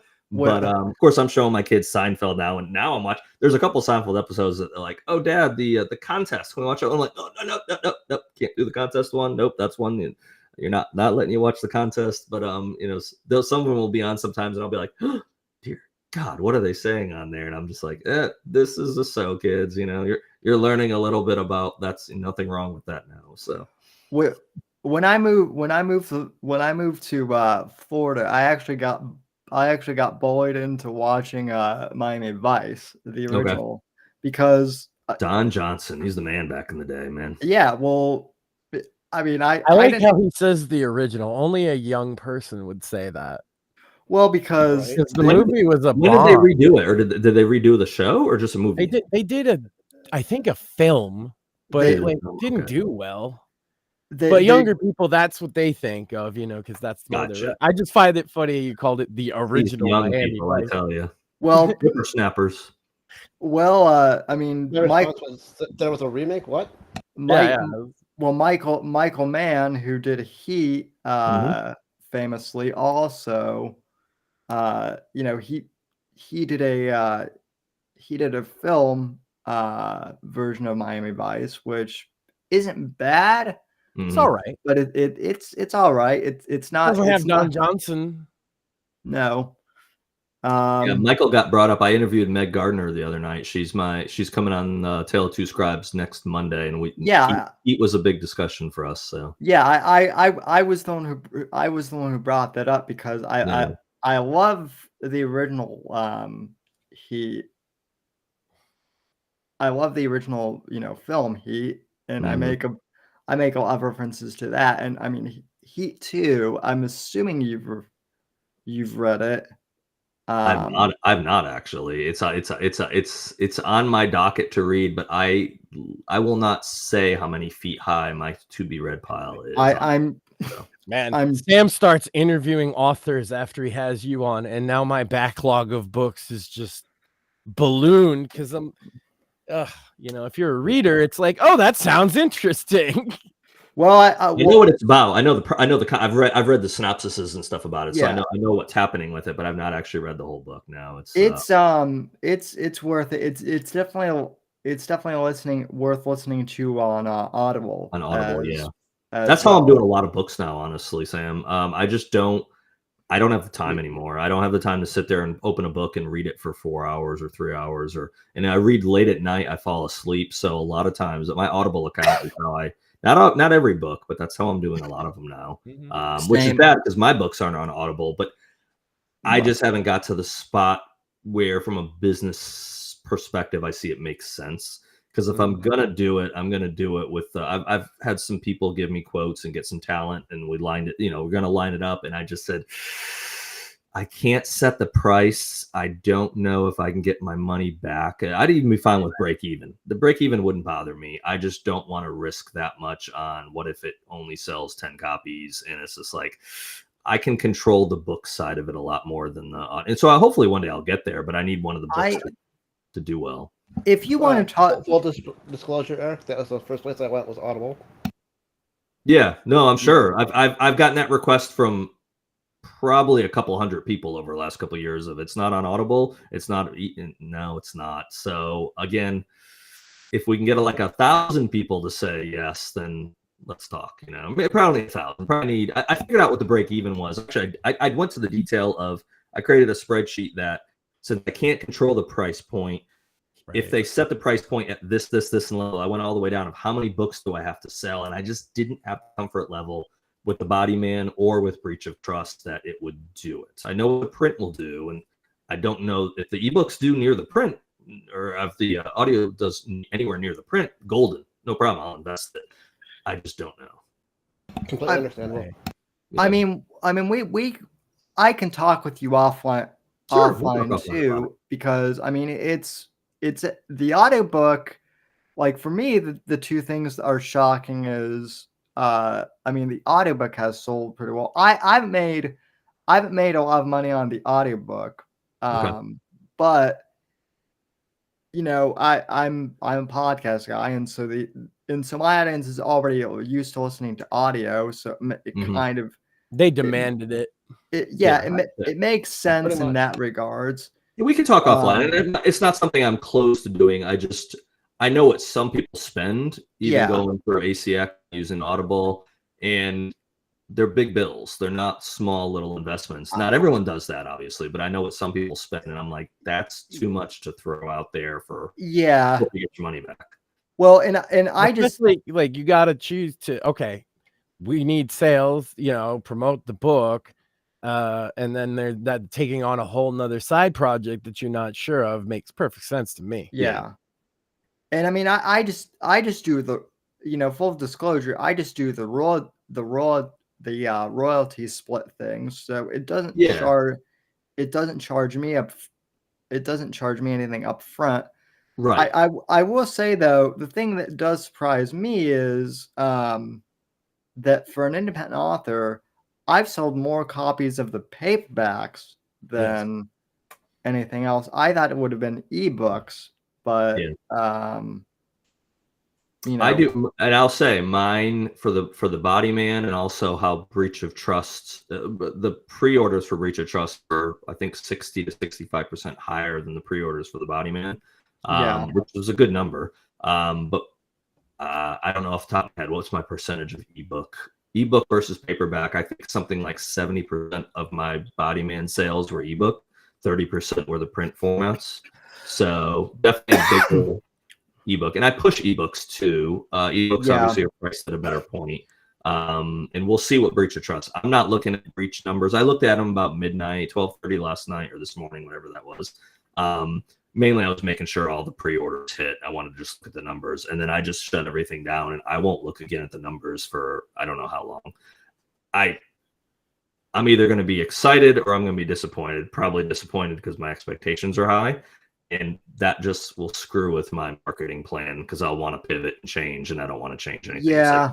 keep it Right. going for a little bit, and then I'll readjust when I want to look at the numbers. So I've gotten a lot of messages that I haven't read yet. I've gotten a lot of texts from people that said they bought a copy or 2 copies or 3 copies, or they've given one of this. So I'm sure I'm going to be okay after day 1. And if I look at it next week, I'm sure I'm doing fine. But that was actually advice I got from Mark Cameron when The Body Man came out. He said, don't look at your sales numbers and don't look at your reviews. I couldn't look at my sales numbers for 3 months. That made that pretty easy. I did look at the reviews, so I disobeyed Dad in that regard. But my reviews were never been very bad. I've never really looked at them very much. I'm more focused on when I click on Amazon, how many ratings do I have? So I think for The Body Man, last I looked, I had 573, 572, which for an indie print, pretty darn good for ratings. Yeah. But will Breach of Trust have that? If you look at a lot of authors, their books, the ratings start going down. Does that equate to their sales are lower? I don't know. I know some decent name authors that definitely happens and they go down dramatically. Ransom Daughter didn't get a lot. Now the sales were okay, but they weren't anywhere near The Body Man as being a full-length novel versus a novella, and the ratings were much lower than what The Body Man drew for sure. But I also looked at novella as a different animal. It definitely sold different. The reception I got was different, not for the content, but just I got a lot of feedback from people saying I like it, but I want more. And so that led me to believe I need to just put most of my focus at this point on full-length novels, because novellas I don't think are going to get me where I'm trying to go. Mm-hmm. Although they're fun and I like them. And that's interesting because like my audience initially was like I write almost strictly the Shadows of Deception series in novella format. The reason I do that too is a lot of people who read my books have told me, listen, I don't have time to read like a lengthy novel. So a lot of them loved the novella format because they could finish it easily. Mm-hmm. Now some of them are getting to the point where, and this is one of my marketing schemes. I'm like, well, if you like my book, you might want to check out Eric Bishop's Body Man series. I know it's a novel, but it's worth it. Yeah, we've definitely been just promoting it unabashedly.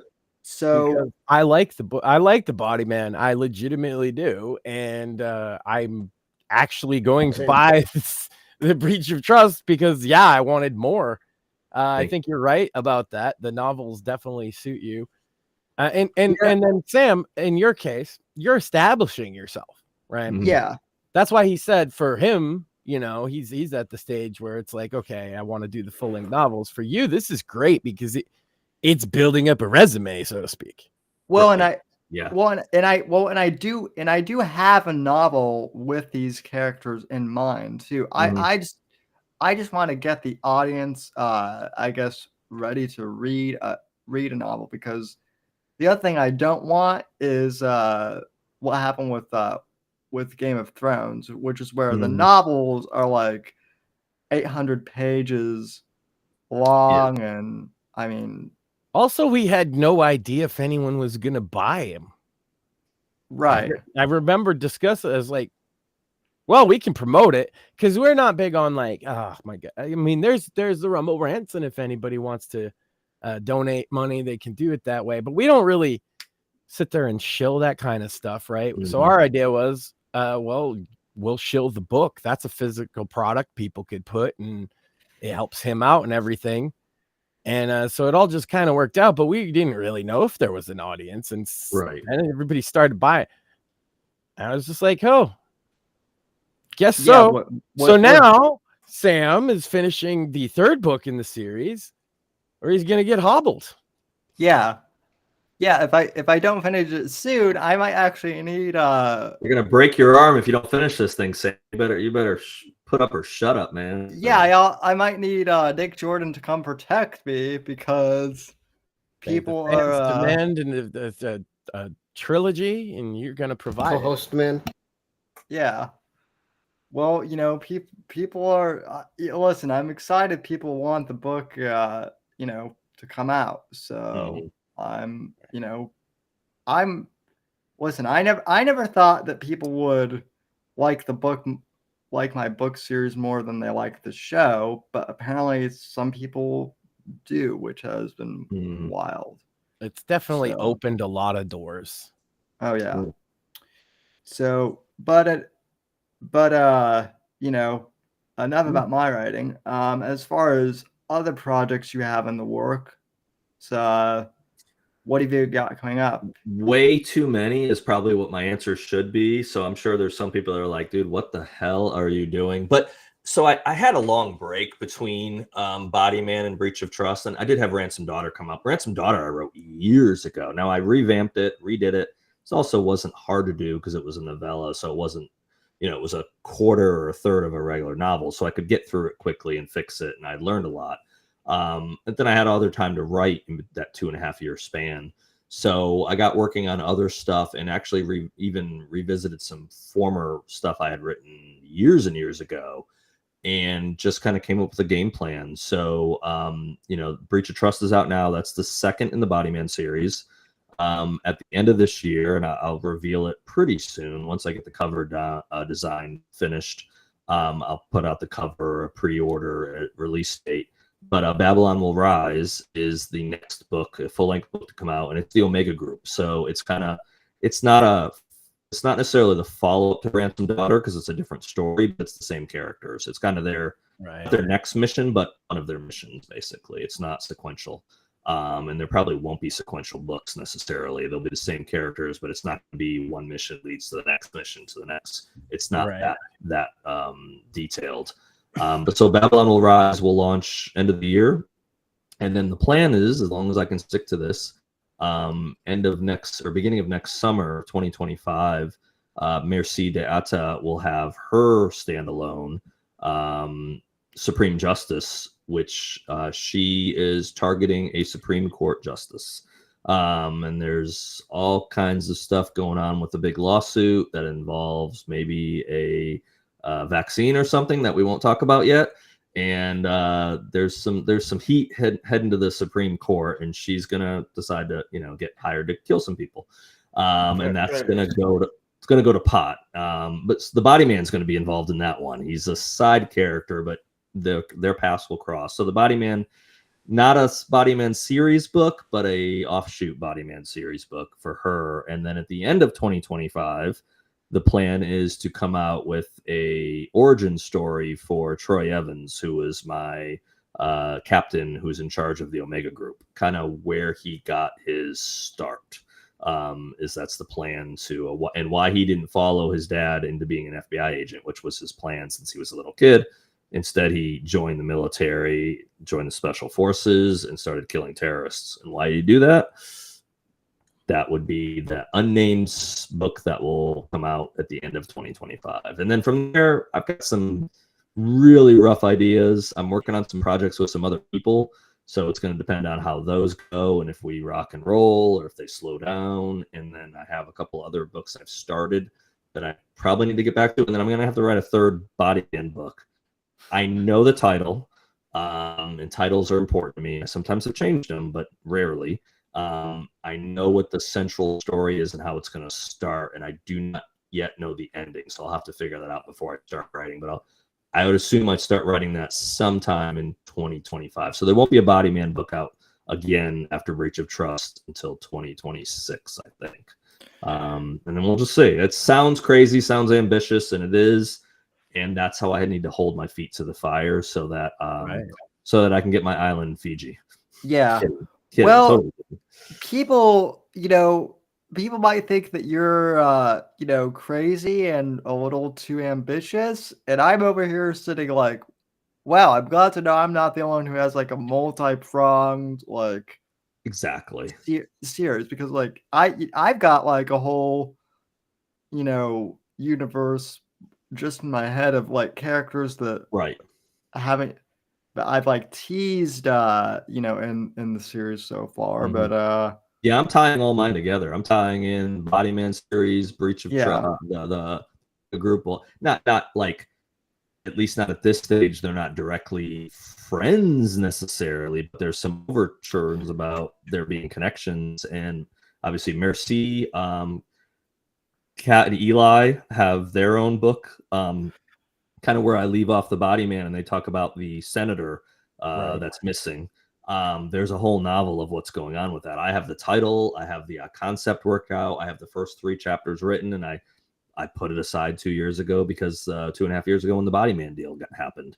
So that one is going to be for my dad. Actually, that's going to be a book dedicated to my dad. So I better get writing that at some point. He's 70, so I better get my ass in gear. And then, you know, I don't know if I'll start their series. I haven't got that far out, or if I'll just do a standalone for them and then pull them back maybe into the Body Man world, or I don't know. We're gonna just see. You know, you're only limited by your own inhibitions. So, and you can make things too complicated, sure, but when you go down the indie route, or the guerrilla route, some people call it, you can kind of do whatever you want. There's no boss saying, no, you can't tie these together. And the fans are going to be the ones that decide if you fail or if you know, if you succeed. It's your fan base. And I'm not pandering to the fan base at all. But obviously I sure would like them to like the books. And if I do what I think I'm going to do, I think I'll be able to deliver. Well, yeah, I mean that's kind of, I mean, I don't pander to the fans necessarily either, but it is good to receive, you know, feedback. And Sure. That's why I like Sam's writing, honestly, is because he's clearly pandering to himself. Yeah. He's like, you don't enjoy what you write, spy novel ever, so that's what it's gonna be. And that's you better like what you write. You better believe in yourself, because if you don't like it, if you don't believe in it, guess what? Trying to convince someone that they should is really hard work. So someone actually made me chuckle the other day. They were like, okay, I know this is you know, political fiction, because your president has way more integrity than either of the two candidates running, and actually gets shit done. This would never actually happen in Washington, D.C. Yeah, so competent government official. Come on, yeah, that's never gonna fiction, happen. Sam. That's either myth, fiction, or fantasy.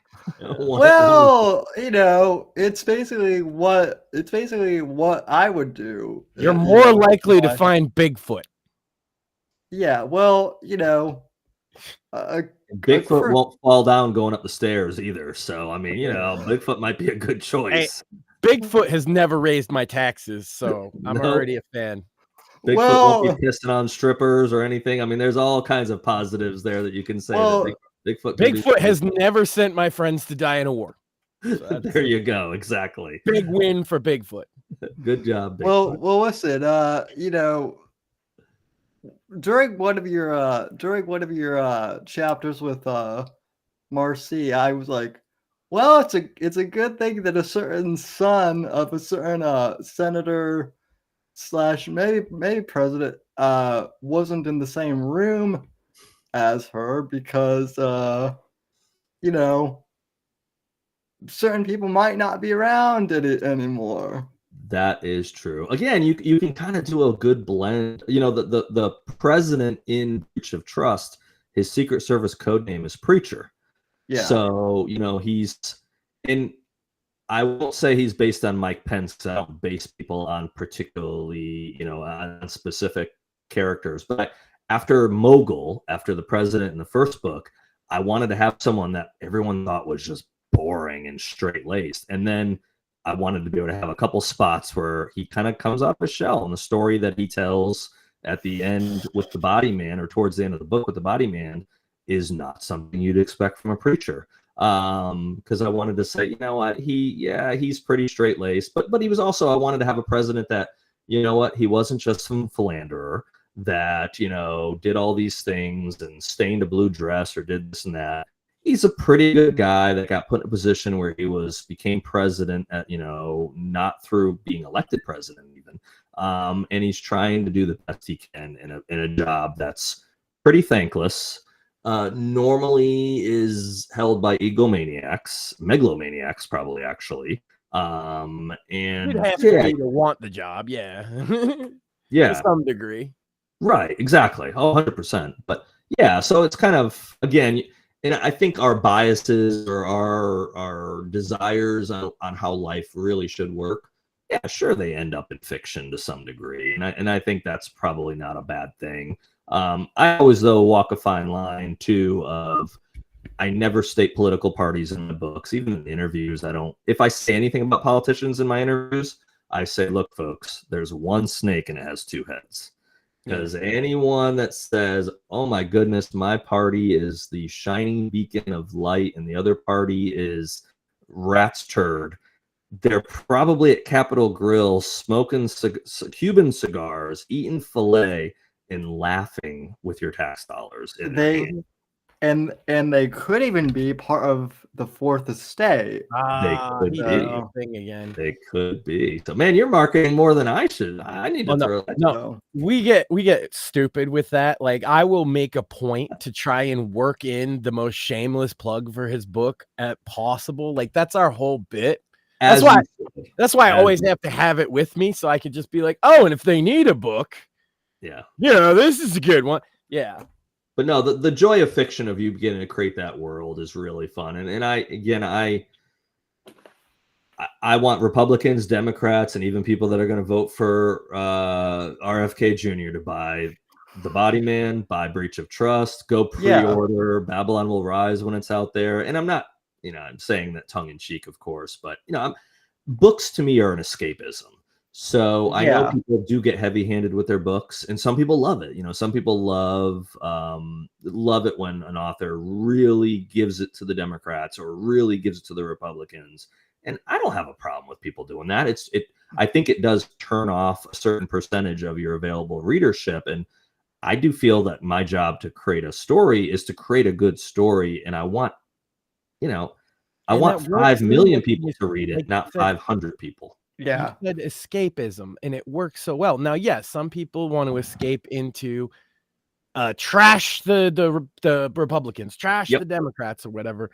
But for other people, look at society today. Everybody's yelling at each other about politics. Families are breaking up over it and stuff. If you could just read a book that isn't like that, that's nice, I think. Yeah. Well, I had this conversation with someone recently. The media has warped things, and social media, the whole, we're not going to get into why and all that, but it's turned people on each other when it's like, if you really sat down with someone, I don't care if they're transgender or gay or you think are a racist or whatever, if you actually sat in a room with if most people sat in a room together, they would find they have common ground. They would find that, at the end of the day, we all have to wipe our own ass. We all have to put food in our mouth. We have to provide a place to live. There's essential basics that even if that's the only thing you can come to terms with. Okay, focus on the things you can come to terms with. Don't be caught up on, well, how dare you support Biden or how dare you support Trump? It's like, they probably have good intentions and maybe they are wrong in your eyes, but you know what? You're probably wrong in their eyes. Where's that get you? I find that for me, having been part of the College of Republicans, I mean, I only worked in politics for a small amount of time. Mm-hmm. And just from the small amount of time I was in, I quickly realized that, both sides have dubious players in them. And I've actually written about that in a fictional narrative in my book series, and I've actually gotten some comments about that, but I don't. It's often something we point out on the show too. The uniparty. We're always talking about. Just the other day, I put up a post about Republicans, House Republicans on X, Twitter, whatever. They put out a tweet that said, "Oh, we're so proud to reauthorize the NDAA," and I'm just like, Why? Yeah. Why? Oh, you think that we're supposed to like that? Yeah. Do you know what's in the NDAA? Probably not, because they're in friggin' Congress, right? They haven't read it. I guarantee. Yeah, they haven't read it. you They've had a that most of staffer them haven't. peruse it, and they think it's good. It doesn't say take money away from congressional leaders and cut their pay. So good. We're good. Yeah. We still get our benefits. We can still buy stock and a little bit early, and if there are defense contracts in it, I'm down. 760 billion is going to DOD. Golden. My brother-in-law is a contractor. What do you know? He works for Raytheon, or he does. Oh my goodness. That's the thing I like to point out with people, is that the level of like corruption, everyday corruption in the government, isn't just on the federal level. No. Perfect example. The mayor of my town years ago, he's not been the mayor in quite a while, but he's a gay man, not that it even matters. And he gave his boyfriend all the town landscaping contracts. Isn't it weird that his boyfriend is the only person that could possibly have low bid on these jobs? And that's the kind of stuff you see every day in every town. Yeah. You know, we often think about the Congress because they're taking the biggest piece out of us. Right. But party politics don't matter so much on the local level. If you get involved in local politics, you'll start to realize that, because usually you only have one party wherever you're at. Yeah. I'm in the Carolinas. In the Carolinas, I've lived in North and South. I've gone across the border a couple different times over the years. And especially when I was back, I'm in North Carolina side now, but I'm like 10 minutes from the line.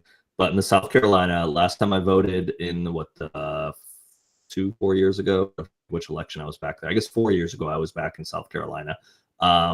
There was, out of like 10 different races, I think there was 8 races that the only person on the ballot was a Republican. And there wasn't even, I mean, you could write in a name. It had a spot for write-in, but it's like, you know, I don't even know if I can spell Whitfield. I mean, I don't know. Am I going to put Sam in on this? I mean, what am I going to do? So, no, yeah, it's just like, okay, well, that apparently who's getting that's who's going to be I convinced a bunch of people to write me in for governor one time. I got like 20 votes. Hey, there you go. Like, well, we only had one candidate. Why not? You know, and Massachusetts be like that, because it's crazy though, because Massachusetts is not as liberal day to day, I guess, as a lot of people think. Right. Because that's Boston, and they outnumber us and they outvote us. But I'm closer to Rhode Island out here. They call it the Libertarian Belt, if that tells you anything, right? It's not, maybe not conservative, but it's certainly not like Massachusetts liberal. Yeah. And that's like a large chunk of the state that we just don't have any say, because we get outvote on the state level. Right. No, I grew up in Connecticut, and I would tell people, especially when I moved down south, and I've lived all over the country, and I would tell people, you know, oh, Connecticut, oh, that's where all the rich people live. It's like, not really. I have family members there, and I grew up there, and guess what? There's rednecks in Connecticut. They're like, no. And I'm like, oh, no, bigger There's rednecks. Ghettos in Connecticut. Like actual ghettos and gangs and all that stuff, right? Absolutely. They might not be, you know, over there in Greenwich, but they're there. So I was born in New Britain, Connecticut. The tagline for a while now for New Britain is hard-hitting New Britain, is what they call it. And that's derogatory. It's exactly what it sounds like. It ain't there's a lot of parts of New Britain that you probably don't want to hang out in. So that's sad, because I grew up there until I was probably like 10 or 11. But yeah, it is what it is. Yeah. But my point is that most people on their everyday, day-to-day life aren't as political as they think, and aren't as politically radical as they might think, as they're arguing with people online. Right. Yeah. And it's always funny, because like I criticize both parties in the books, but again, this is something that's open to reader interpretation. It's always interesting, because I'll bash both political parties, and yet for some reason the reader will automatically think, oh, you're you're going after this side or you're going after that side. And it's like, okay, that's interesting to see how you interpret that because, Mhm. well, it just is. Yeah. So, And Our I do whole the thing political on the reality thing show. out here on Twitter, but I don't in real life. So it's like a release for me. yeah. Yeah. So We've been talking like the mantra on the show the last year or so has been meet people where they're at, you know, Mhm. not where you want them to be because that's not where they are. Yep. yeah. So, well, I think we've covered a lot in just I about, think we have. you know, 2.5 hours, and I really appreciate you, you know, taking time out to Yeah. be Thanks with for having me us. on. Fortunately, I ended up getting tomorrow off work, which I didn't know. I didn't know we had Juneteenth off till recently. So, although I'm meeting a friend for breakfast, but I will until I can get through everything. The rest of my night is to go on Twitter finally, or X, whatever you want to call it, and see what's there for messages, reply. Facebook, Twitter, Instagram for the next. We'll see how long. Hopefully a while, because that's a good problem to have. But we'll find out. But that's one of the blessings to be able to respond to all the messages for the debut for the book coming out today. Totally. So if we're wrapping it up, then the old part where everybody shills their wares goes. And so where could people find you? Obviously, breach of trust. What's the best method to buy it, purchase it? Honestly, Amazon? the easiest, go to Amazon and type in Breach of Trust, Eric P. Bishop, or it might be under Eric Bishop as well. Same with Body Man's. The Body Man actually, it got selected by Amazon by Kindle Deals for the month of June, and they selected the price and everything. So the Body Man ebook is only $2.99 this month. So yeah, so it's just for the month of June. And then so the Body Man's there. I have a website, ericpbishop.com. The P stands for Paul, but ericpbishop.com. The links will take you to Amazon as well there. I will have signed copies available probably later this month or in order. The paperback and hardcovers are on order. I don't have them yet in my hand. And I always do like a special wax sealed letter with anyone that orders from my website. But definitely the quicker way to get the book would be just to go to Amazon right now. I'll have Barnes & Noble in that too, but just a bunch of technical issues the last couple of weeks and trying to resolve them. But honestly, the majority of my sales come from Amazon. So when it comes to some of the other sites to set up, I do set them up, but there's such a handful of sales that it's almost, because I'm having some technical issues, I'll get them fixed, but I'm not too concerned. I know people hate Amazon. I get it. I get the reasons why they hate Amazon, but from an author's perspective, the cost to produce the book for that is the cheapest. Your royalty rate is the highest. So I can charge less money for a book and make the same or make more, versus if I put it through Barnes & Noble or another site, I have to charge more than what I charge on Amazon to make the same amount of money. So obviously go to Amazon and save money. And if you hate Amazon that much, buy them from me. Although you know that I'm printing them on Amazon direct, so Amazon did touch those books. And Jeff Bezos. Well, whatever. I think a lot. The reason I asked what's the best place is a lot of times our audience in particular wants to do whatever is the best way to support you. Yeah, I get that. Absolutely. I think in this case, Amazon, look, if you buy it on Amazon, it puts his numbers up. Yeah. Right. Yeah. And he's clearly not hurting off of the sale. So yeah, get it on Amazon if that's nice and easy. If you absolutely hate Amazon, get it from him. Yeah, get it from me, exactly. So Barnes & Noble will be up hopefully soon. I had to set up a vendor account. It was Barnes & Noble was the last minute thing because I had a lot of problems with Ingram Spark. And I had some problems with them with Ransom Daughter and with the Body Man, but I kind of thought all the kinks were worked out. And so I submitted the file a little while back, and it waited, and I finally got a rejection. So I thought I fixed what they said.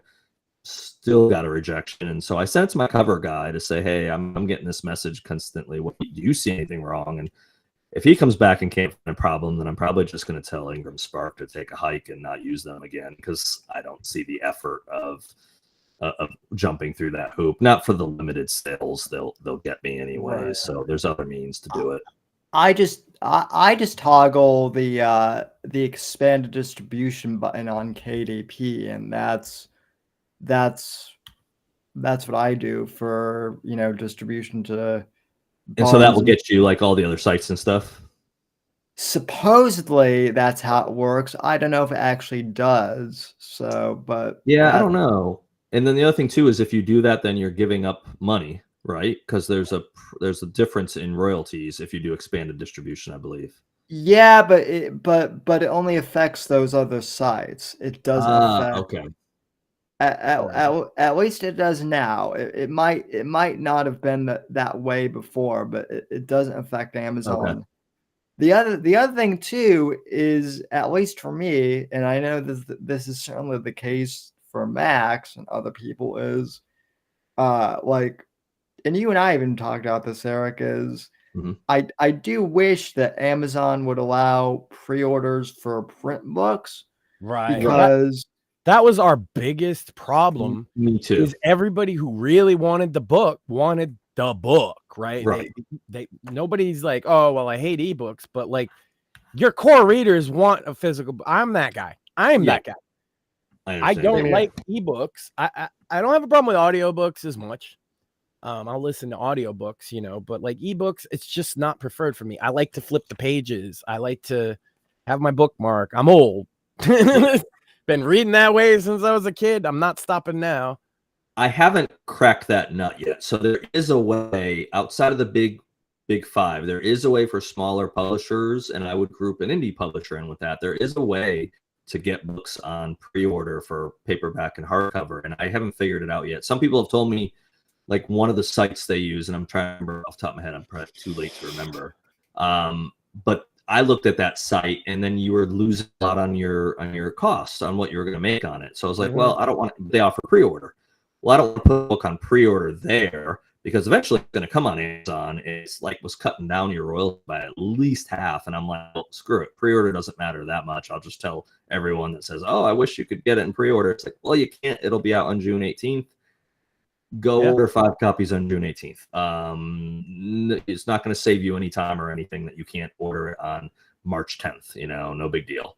So, yeah, so hopefully you get there, but I haven't figured it out yet. But there's got to be a way. Or hopefully Amazon will be like, I don't know the reason. I've tried Googling it and trying to figure out, ask people, why does Amazon not allow, why do they allow pre-order for ebook, but not for the others? And I've not gotten. I think it might have to do with their physical printing presses, right? There might be like a scheduling concern or something. It's hard to say, but I'm trying to rationalize it some way.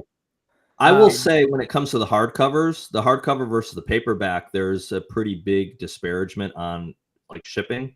So I went in on the breach of trust came out today, June 18th. I went in on the 15th and pushed the button to say, let's authorize this thing. And it can take up to 3 days before everything is out there. Well, there was a problem, so I'm glad I pushed it early.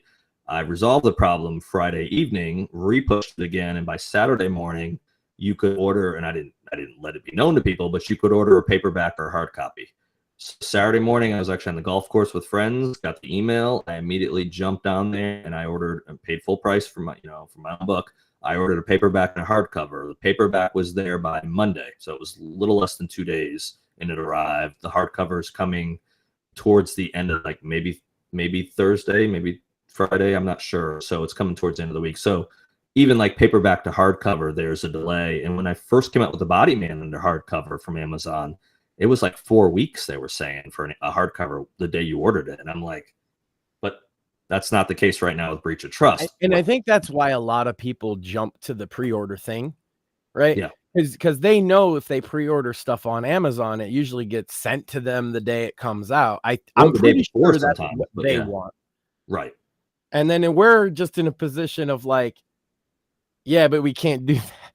Yeah. Well, why not? Well, because Amazon said that we can't do that. I don't know. Yeah, it's one of those like mysteries of the universe type things, because I'm able to. I'm sure we could find a pencil pusher who could explain it in excruciating detail, and it would make sense. Funny thing Because is, Amazon doesn't want to do it. I know what the meaning of life is, and the answer is 42. But we still Only don't. 42. We don't know. So we solve the meaning of life, but we don't know why Amazon will allow print pre-orders. Yeah. Well, So- that's the kind of thing. If we That keep something to do with that talking McKinsey about it- divorce settlement or something. I don't know. That all the billions they had to give her is tied into pre-orders or something. I don't know. It's Maybe. biggest pre-order bonus of all time. Exactly. Yeah. So. But hey, if we keep talking about it, maybe they'll listen one day, and that would be great. I understand why people want to pre-order, but hey, that's not what they do. You pre-order listening- or whatever. If they're listening, Prime would make a good home for the Body Man series. So, listen on that one too, guys. Yeah. I have high expectations on the on the payout. So just meet those. What? Go on. Listen. Yeah. Same for the Shadows of Deception. I even have a director in mind. To direct both the Body Man and the Shadows of Deception. Sam, I will gladly be an executive producer. Well, listen, you would probably get along famously with my cousin then, who is a director, Travis Oberlander. So That's great, because as an executive producer, I won't be doing anything. right. Yeah. That's the job, man. You put my name in the credits, and that's it. Well, it's an important job though. So, And it's a steal at only $600,000, Yeah, well, that's assuming we make that much. So, Well, I don't know how much it's gonna make, but that's my fee. Thanks, How- guys. I appreciate it. Thank you for helping the book launch, making it a good evening. That's for sure. So, Oh yeah, happy to have you on. Okay, we got Morpheus while he's still here. What are you doing on Bits and Bones tomorrow night? No bits and bones this week. Core has family stuff, so no show this week. We'll be back next week, which is what June 27th at 9 p.m. EST, and I'm sure we're gonna have a bunch of stuff to talk about covering 2 weeks. To be fair, it's been a weird week here at Right to Offend Media. We're doing a Tuesday show with Sam, and the girls did a Thursday show because my wife and Penn, one of the other co-hosts, went to Fan Expo in Boston this weekend, and they had fun. And so they'll be back on Saturday at 10 p.m. Eastern time, I think.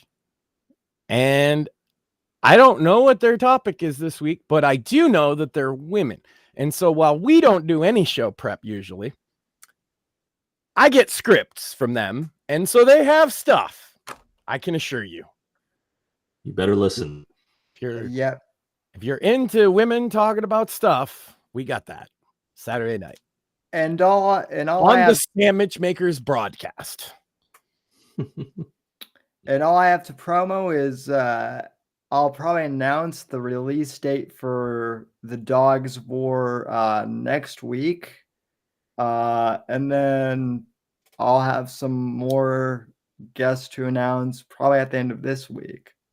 So, but Eric, thanks for coming on for the third Thank you. time. Thanks, It's guys. always I appreciate it. great having you on. Check out Breach of Trust and check out A Tale of Two Scribes. Please also, Eric, if you can, I'd love to Where have, do they check out the podcast? Forgot to mention that.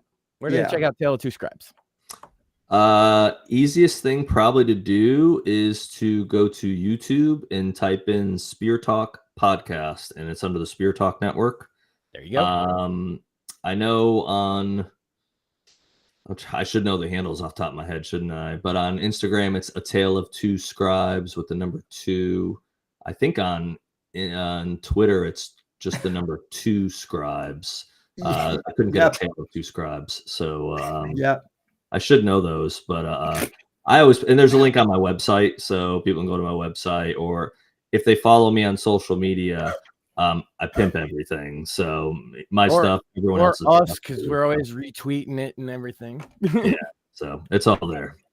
And then if you could, I'd love to have it on Spotify as well, or one of the other podcast platforms. It's not on. I thought it was. So that's something that I do not have any like.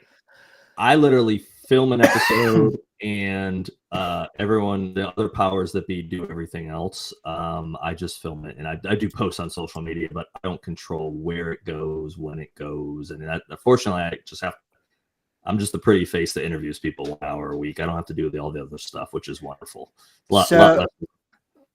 So go nag John. So go nag John about it then. Go nag John. Yes, absolutely. And based on John's background, don't piss him off, because you could meet the real body man, and you might disappear. When he can't be any scarier than any of my ex-girlfriends. So Probably not. Ex-girlfriends are normally the worst. Wives are even worse than that, let me tell you. So I'm sure. Yeah. So. But all right. Well, thanks for coming on. Thanks, guys. Appreciate having me on. Thanks for letting me talk about the book and stuff. I really appreciate it. Oh, pleasure. Happy pub day. And folks, we will see you next week, Wednesday, 9:30 p.m. And until then, God bless, God save the Skate Nation, and God, freedom, legacy in that order. Thank you, everyone.